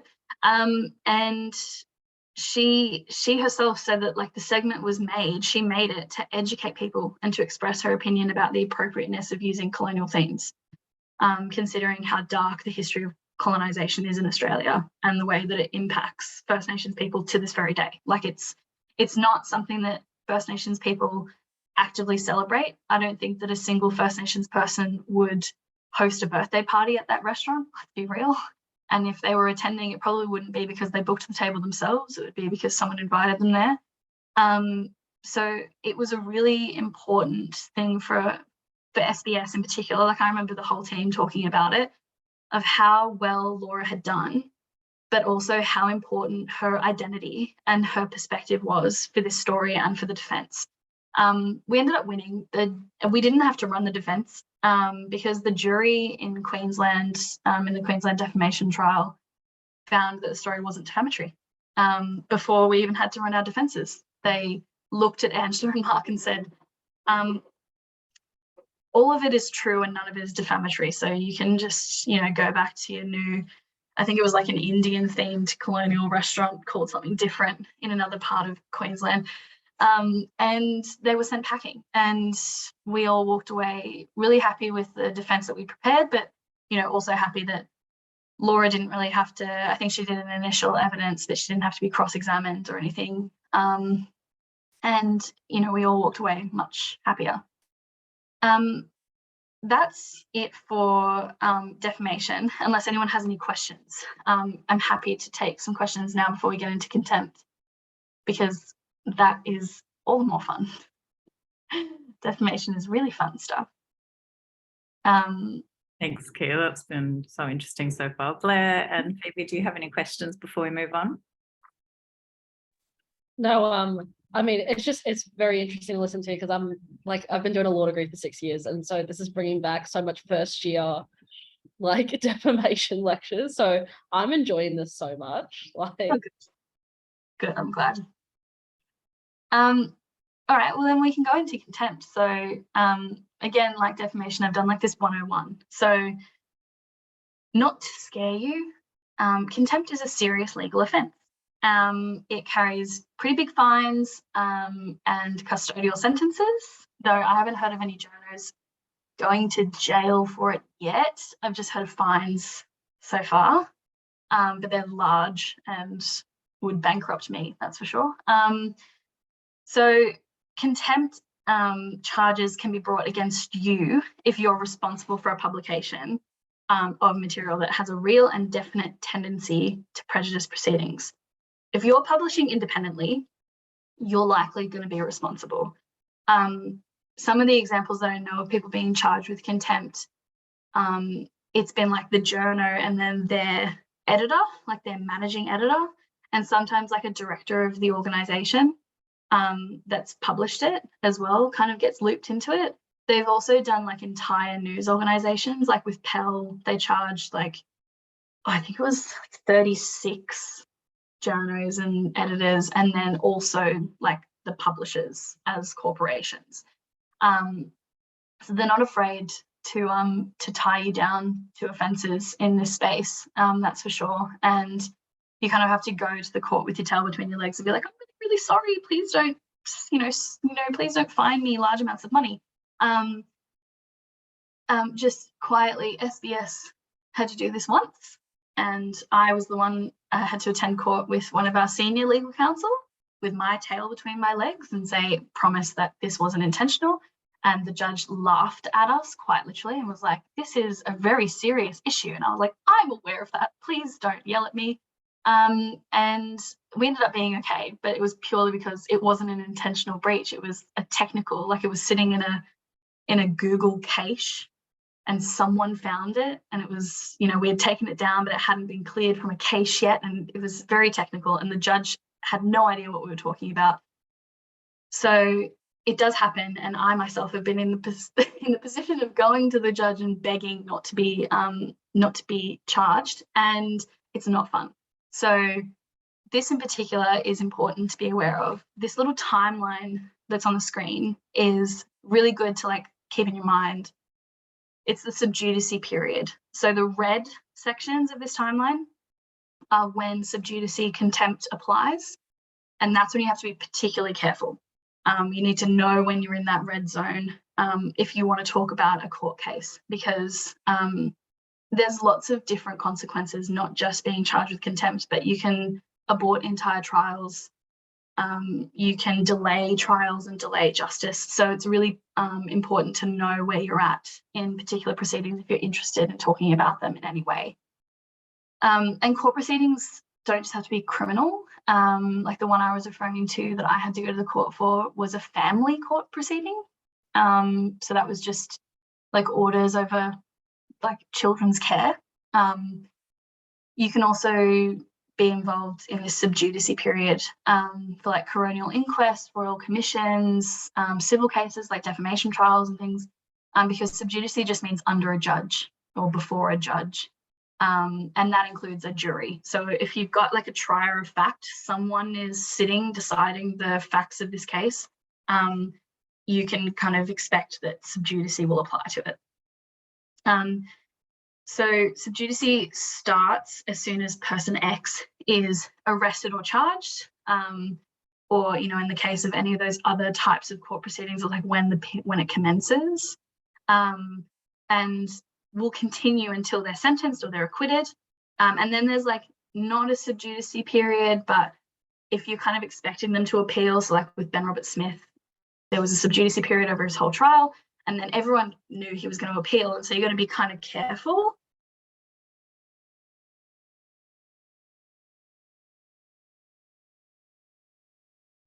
But you're not in sub judice. You got to kind of, if you're wanting to report on court cases or talk about a particular court case or the outcome of one, think about where you are in this timeline. And if you're in the red zone, pay particular attention. If you're in that dotted red, then it's more of a, oh, I could probably say X, but maybe not Y. You know, it's really just thinking then about that real and definite tendency.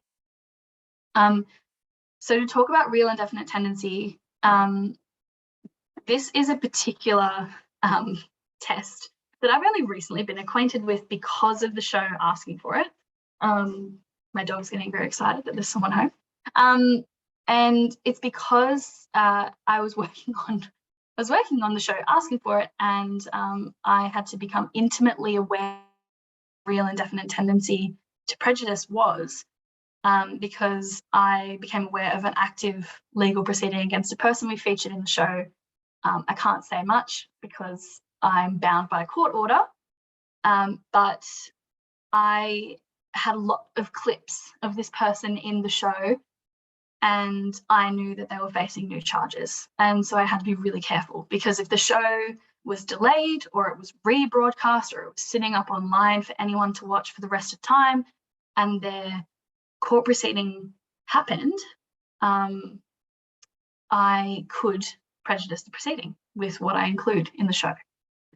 So if you're planning to publish material that relates to an active or ongoing proceeding, you need to consider the potential impact that what you say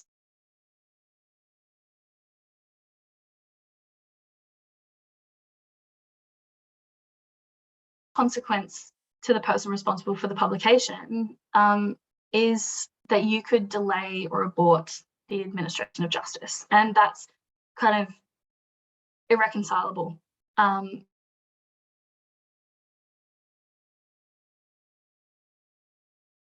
Yeah, I'm not sure if Can be aborted. I think your connection is a tiny bit shaky. You've just dropped out a couple times there. Okay, let me turn my video off and maybe I'll Yes. just. So when it comes to the ramifications of prejudicing a trial, you can abort the entire trial, and you can substantially delay one. So there was a journalist from Yahoo 7 called Crystal Johnson, and I hate bringing her up because I feel so bad, but I don't think she works in journalism much anymore. And she did an entire report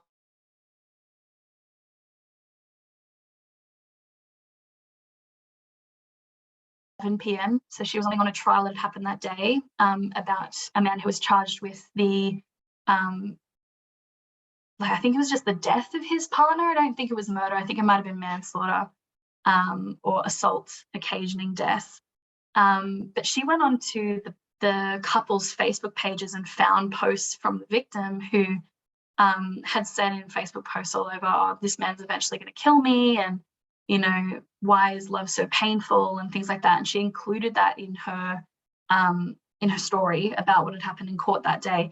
And the judge brought her in the following morning and was like, you have totally ruined and prejudiced this entire trial, and I now can't try him for this offense because you've effectively told the jury that he did this and the victim knew he was going to do it, and I can't try him anymore. And so she aborted an entire trial just because she was up late, editing a story that had been reported on earlier that day. She just wanted to add things to it, and she added the wrong stuff.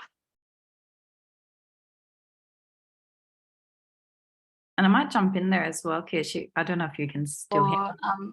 Oh, sorry. Sorry, you cut out just a tiny bit. I was also just going to mention on that story was interesting because not many people realize that when you're reporting on a trial or a matter that's before the court, you are strictly only allowed to report what's said in that space. And so it went to another thing around people who want to report on court proceedings but can't be there in person need to be so careful, because you're then relying on transcripts and what other people say happened in court. Yeah, definitely. It's one of the things that we run into a lot, because resourcing in newsrooms is pretty low, and SBS and NITV, and I know the ABC as well, don't often have dedicated court reporters, and so you're relying on those wire services where they send one journo and they just feed into all the different broadcasters and publishers, and so everyone's kind of telling the same story, but it's the safest thing that you can do, because unless you get the transcript or a live stream, because you can't attend court, it's really hard to make sure that you're accurate. And the things to be aware of is, unless it's raised in open court, like Rach said, there's a lot of things that have been considered prejudicial by the court.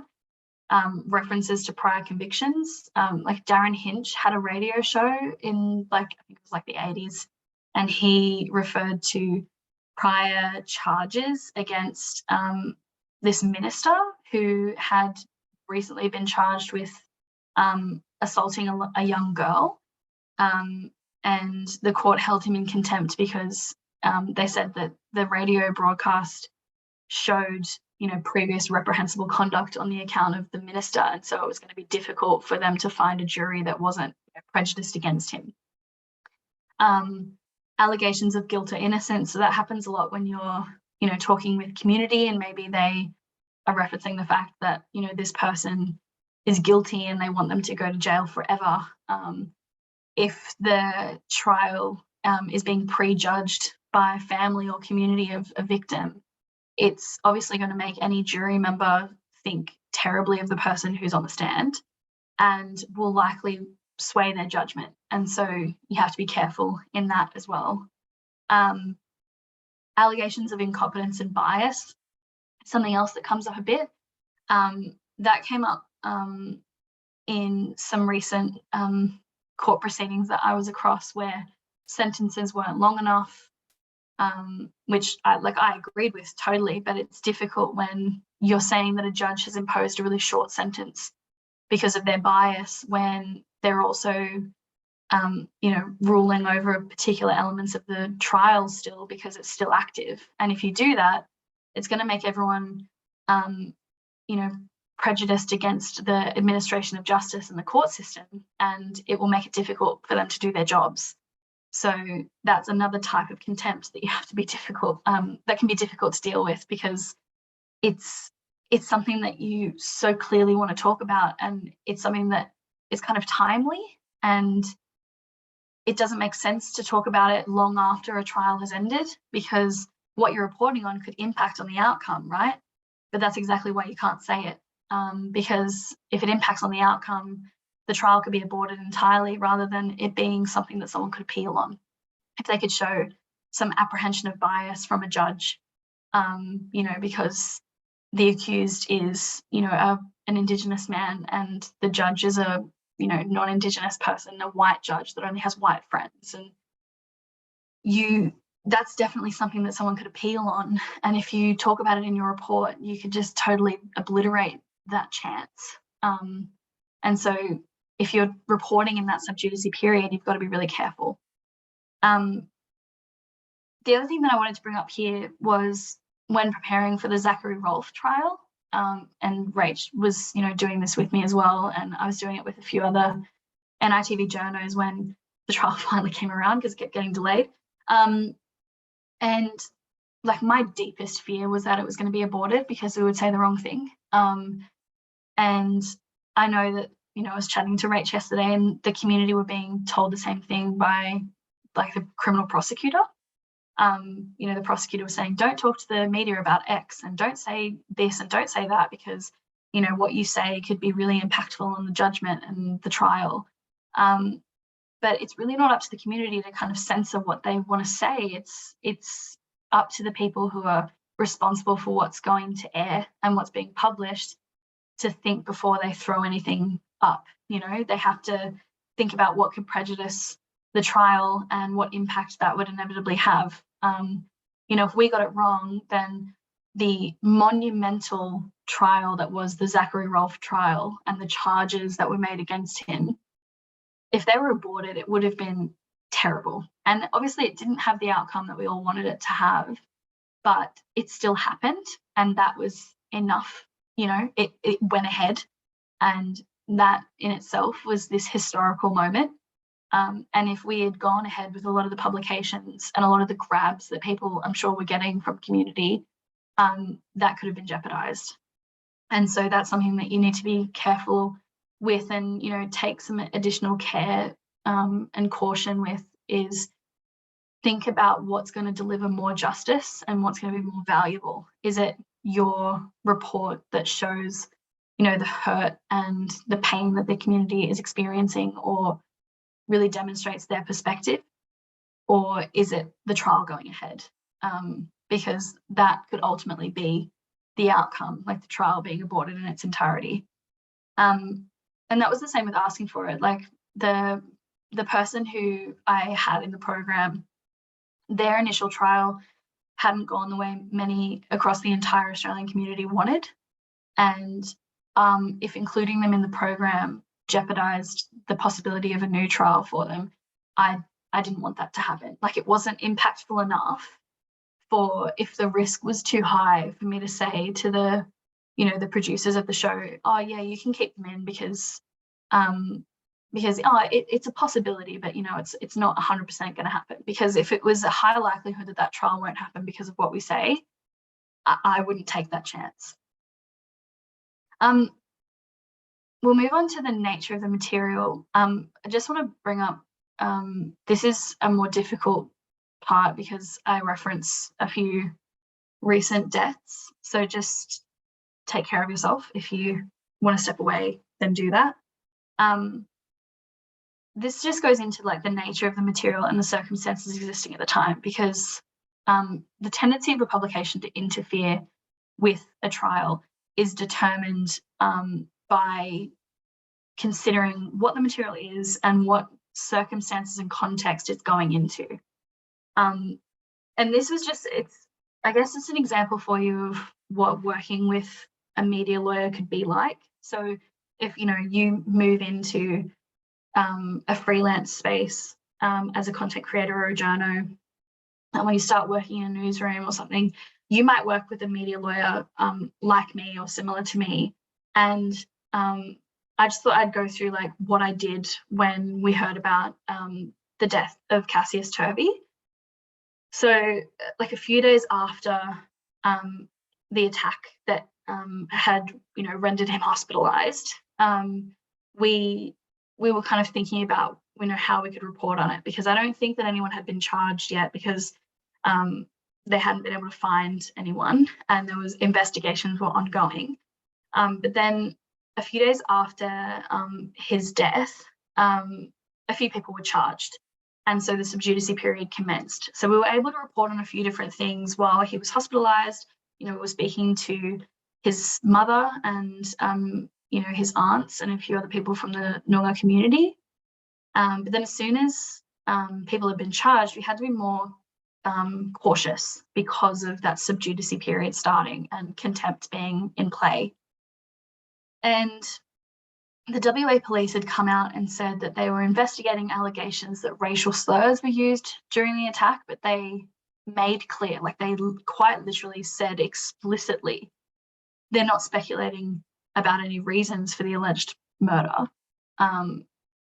They were just leading with the suggestion that the attack was a mistaken identity, like a wrong place, wrong time. They also threw out vigilantism, but they weren't, really sold on that. They were more like, oh, wrong place, wrong time. They just picked the wrong boy, that sort of thing.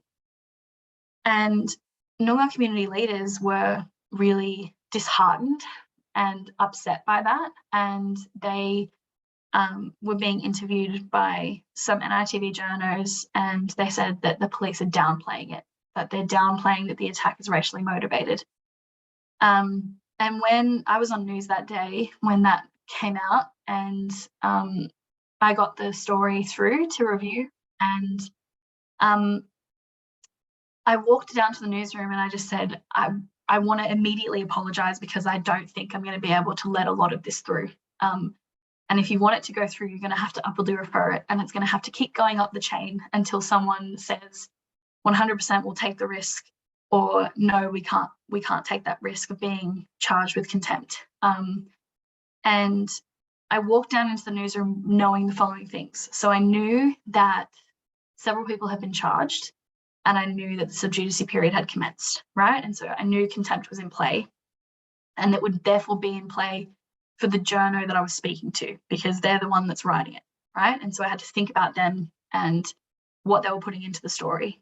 And I thought about what would be a legally safe publication, and I knew that it's really just the bare facts. It's like, who has been charged, if we can say who they are, when did the attack happen, where did it happen, that sort of detail, rather than, I guess speculating on the motive of the attack, especially when the police were very clearly saying we shouldn't. I knew that the police were investigating those reports of the racial slurs, and I knew that the Noongar community were, calling out for the attack to be declared racially motivated.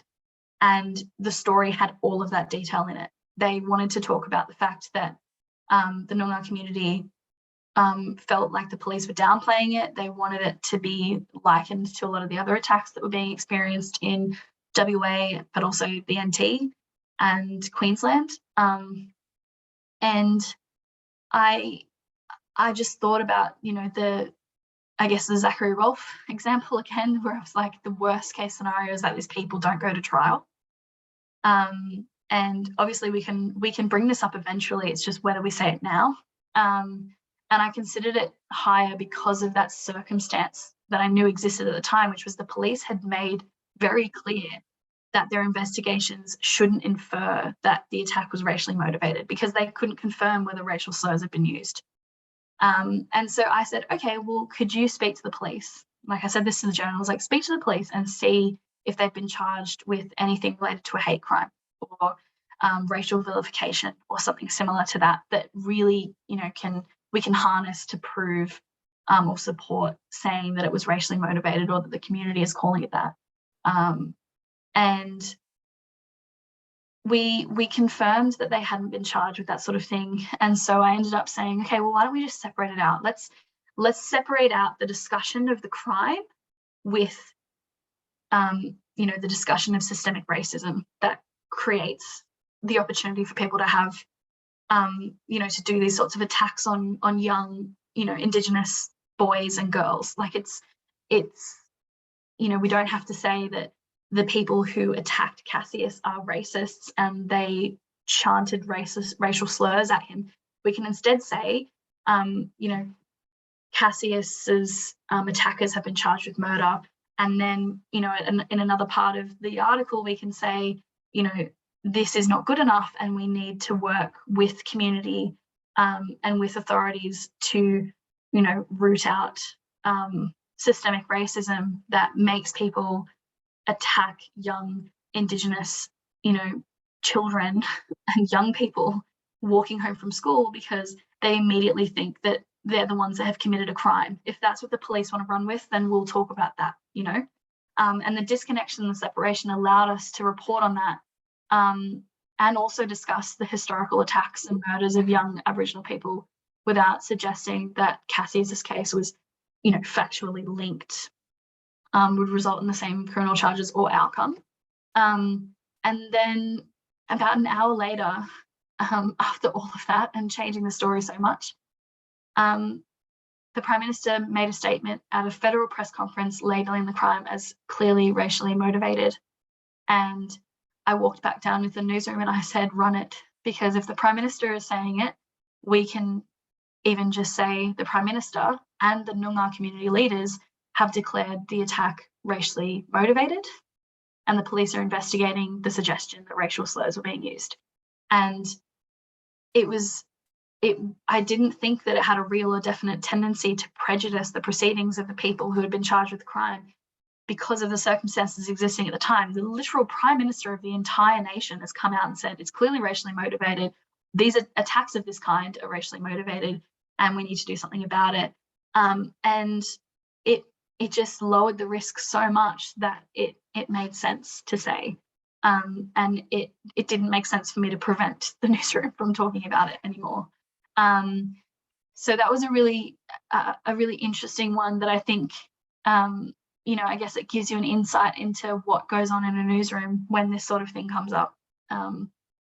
Yeah, just on that, just to kind of lay it out clearly, like there are so many barriers the way our justice system and legal framework exist in this country when it comes to reporting on these things. And I find it, how would you explain what the difference is with that risk if the Noongar community had been saying from the beginning that this is racially motivated, but when the Prime Minister says it, the risk lowers substantially? Why is that? Why is the Prime Minister saying it on a national stage, lowering the risk more than when the Noongar community speak up and say it?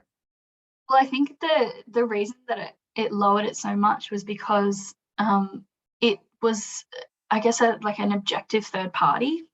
Like, one of the things that we look into when we're doing these sorts of reporting on like criminal offences and press conferences from police and the prosecution and community or family of the victim, is they are directly linked to the investigation and the prosecution or defence of the crime, right, of the charges of the trial.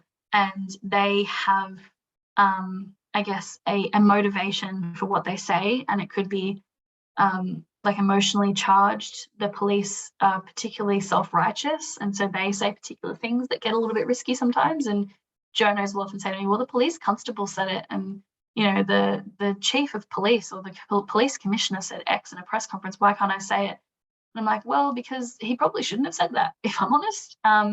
Whereas the Prime Minister came out on a federal stage and said, this is just one of the many attacks against young people and children, that is clearly racially motivated, and we need to break, you know, these systemic racism that's causing this. And someone who's a third party saying that really did change the circumstances surrounding the material. And so the fact that someone as a third party had said it, the material that was at issue was the Noongar community saying it's racially motivated, but someone else has said that, you know, this is just one of them, and we can now say that and say the Noongar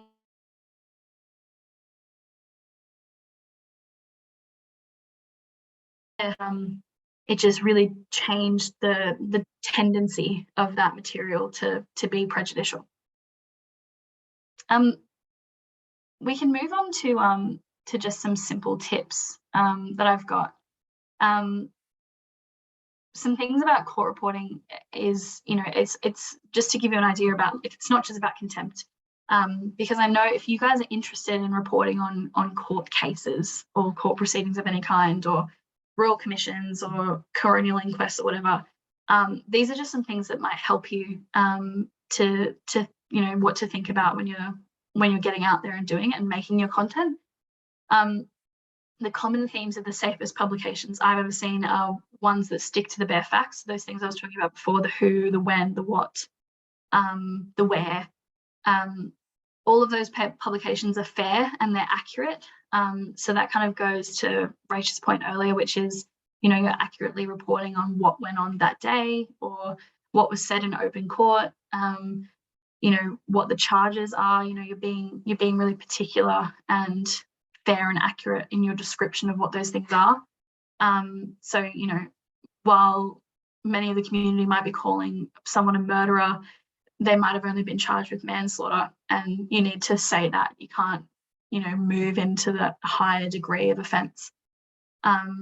And it has to be in the public interest, which a lot of these stories will be. And I don't think there's any suggestion that a lot of this reporting wouldn't be in the public interest.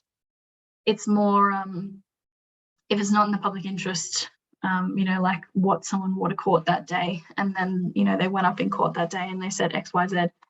That's probably a less public interesty story than reporting on what actually happened in the proceeding that is nationally important.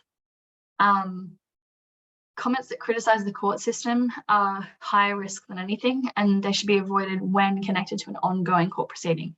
So if it's still active or there could be an appeal, a process isn't over yet, think about how close the publication is to the court proceeding.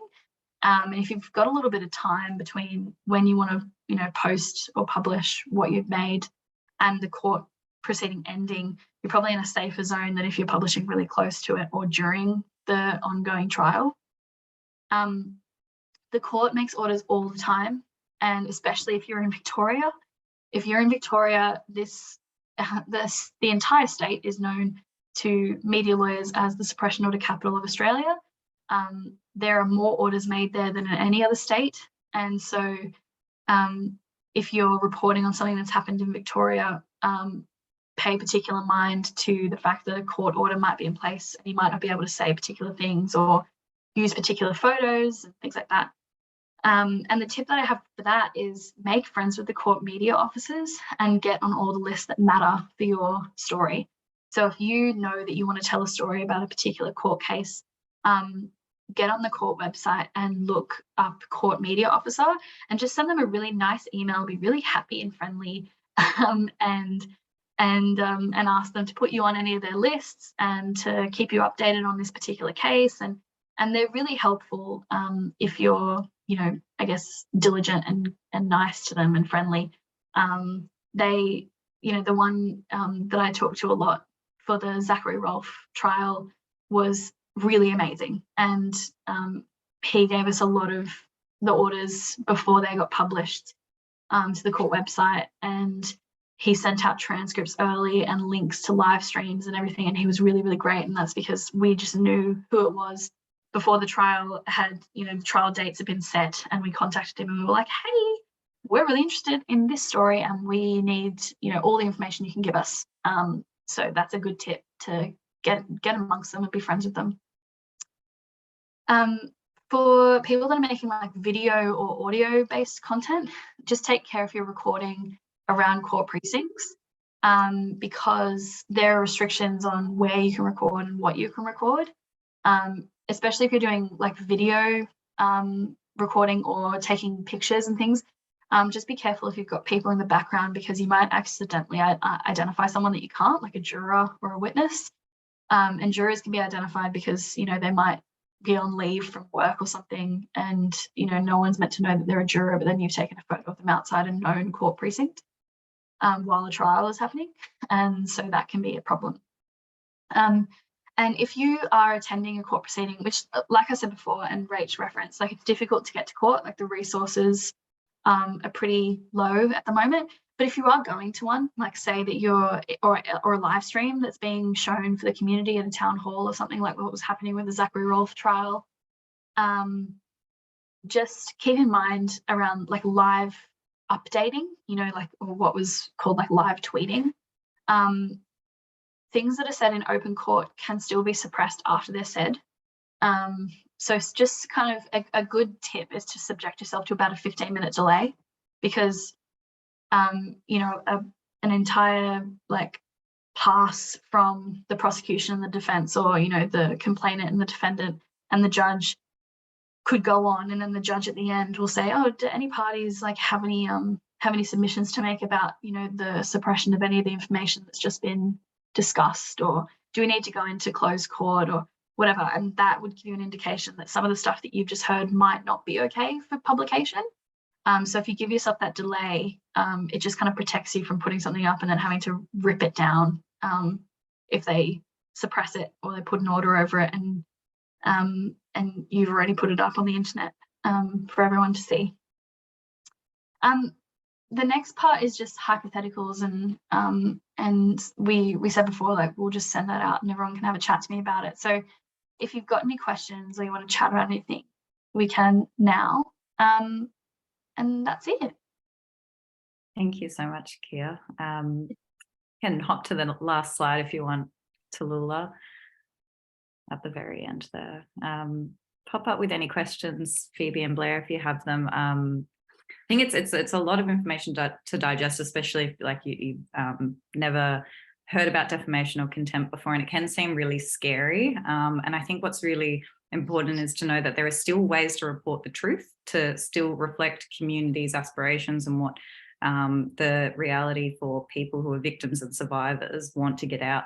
But like Kia said multiple times in this, is that the biggest risk in getting the legal risk wrong and publishing content that is in contempt of court, or, you know, might end up being defamatory, but particularly with contempt, is that trials can be aborted. And even though we know that the court system doesn't really deliver full justice for our mobs, and there are a lot of issues with the way the court system in Australia is run, that their abilities to go through courts and to try and get some sense of justice is their right.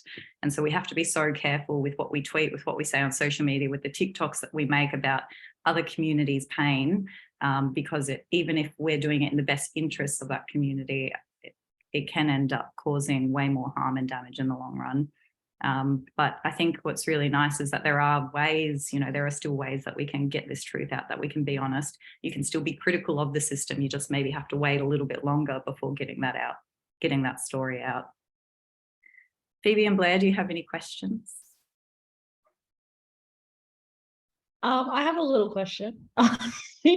Okay, so I mean, okay, first of all, I wanted to say that timeline you had about, you know, the red dotted bit. So that was an incredibly helpful guide. I just want to give that feedback. But also something I'm interested in is we talk about things from the point of publish.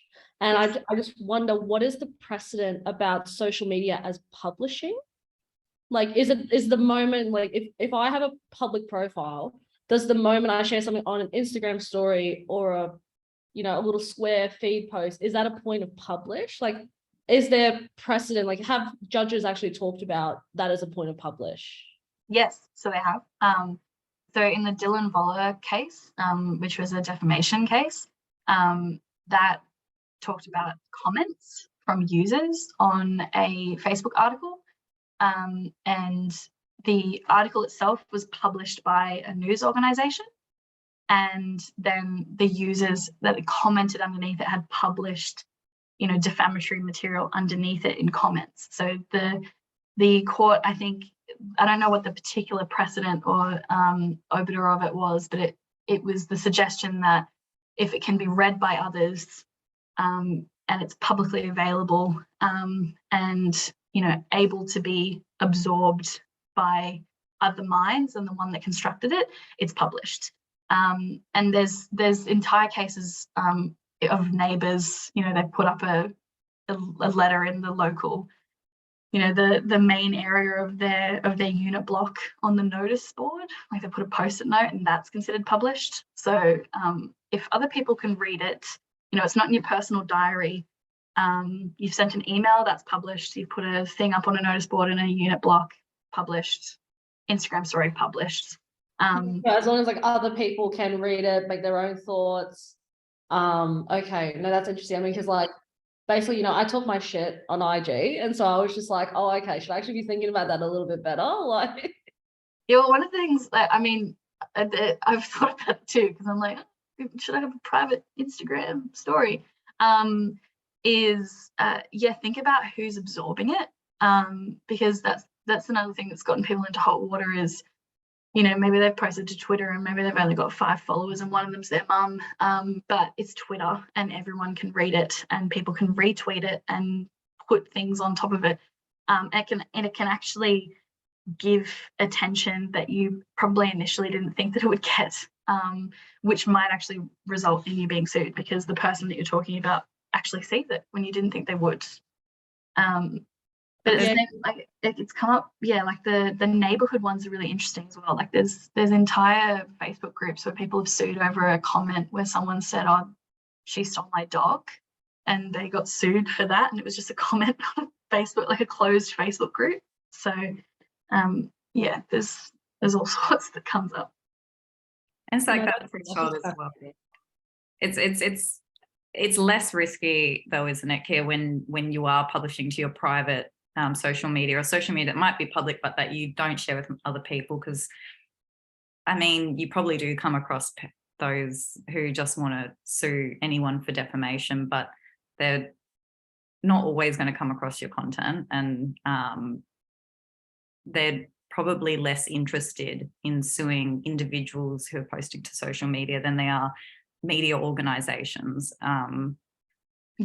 It's still, and the thing that has come up a bit is where, like, and the courts don't have time for this stuff, which is why the serious harm threshold has come in, because when, you know, Rebel Wilson and Jeffrey Rush got millions and millions of dollars, the courts just got inundated with defamation complaints, and so they brought this serious harm threshold in. So if you post to your private Instagram story and someone who's happens to be friends with the person that you're talking about screenshots it and sends it to them and says, you know, Phoebe's defaming you on her Instagram story, you should sue her, and they go to the court and they're like, oh, I was defamed and I feel really sad about it, they would look at the serious harm threshold and they'd be like, well, did anyone think less of you?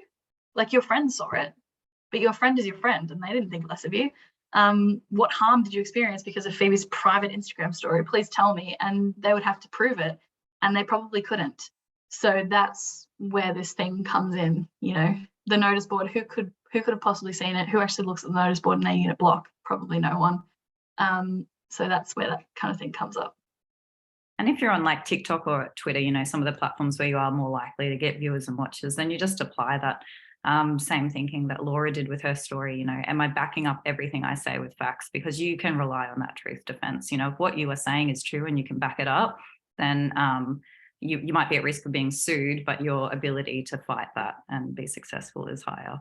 If you And you can also, like, if you've done all that due diligence and you've got all that supporting material, any sort of legal counsel that you obtain will be able to write a really strongly worded letter that would probably make the person fold anyway. And so you wouldn't have to go through the trial, like Rachel said about, you know, people going through trials that they're just going to be proved to be racist. Like, if you've got loads of information, you can show it to them. You're like, well, I've got lots of proof. Are you sure you want to run this? Like, I'm happy to run it if you want to. Your lawyer, whoever you get, like, they'll have great fun. You've got some good evidence and some supporting material. They'll write a really strong letter and say, we're happy to go to court with you because we've supported everything we've said and every meaning that you could get out of this, because we thought about it. We thought about juxtaposition. We thought about the music we used. We thought about the photo. We thought about everything. So that's where you can really help back yourself up.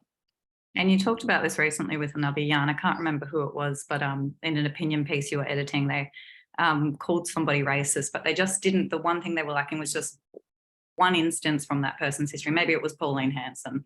And if you say Pauline Hanson's racist, you could get sued for defamation. But all you need to do is go back through a back catalogue of, you know, 3 decades, and you'll find any number of examples that you can use in your article to say, or your TikTok or your post to say, this person's a racist and these are my facts. This is what they have said themselves that proves this remark. Yeah, the best way to defend a calling someone racist is with honest opinion, like what Laura did, is to say, I think this person is racist because of all of these things they've done. And you don't have to talk about all of them. We know that Pauline Hanson's done plenty. You can just pick your favorite 2, favorite 3, and say, I think that she's racist because of X, Y, Z. Those things display racism to me, and prejudice and racial prejudice. And the other way you can get around it is call them a racist sideways. Be like, oh, like Pauline Hanson constantly presents the parliament with racist policies. Because you're not calling her racist, you're saying that she presents racist policies, which is a nice little loophole. Get around it. Yeah. I love little legal loopholes. It's so much fun. And I guess like that's why I just want to ask you that question, because like I haven't been around someone who's had media law specifically. And there's just always that fun thing of going like, what's the little things that are happening here? Like, yeah. Yeah. Yeah, the comments thing was that sent us on a loop, but then Facebook finally got like the turn off comments feature. So I'm sure all the journos were upset because every time I do a court story, I'm like, and turn comments off. Thank you so much. No comments for this one. Because someone's like, this person's guilty, and send them away forever. I know, and you end up being liable for that. Yeah. Kia, thank you so much. You just, knowledge and jam-packed hour, but really, delivered it so well and so succinctly. So thank you. Yeah, no worries at all. And obviously to everyone, like to Phoebe and Blair as well, and to anyone watching, you can reach out to me anytime and ask me any questions. I'm happy to chat. So thank you so much, sis. Well, I'll just keep Blair and Phoebe on the call, and we'll let you go. See you later. All right, see you later. Thank you. I reckon you can stop the recording now, Tallulah. Good thing.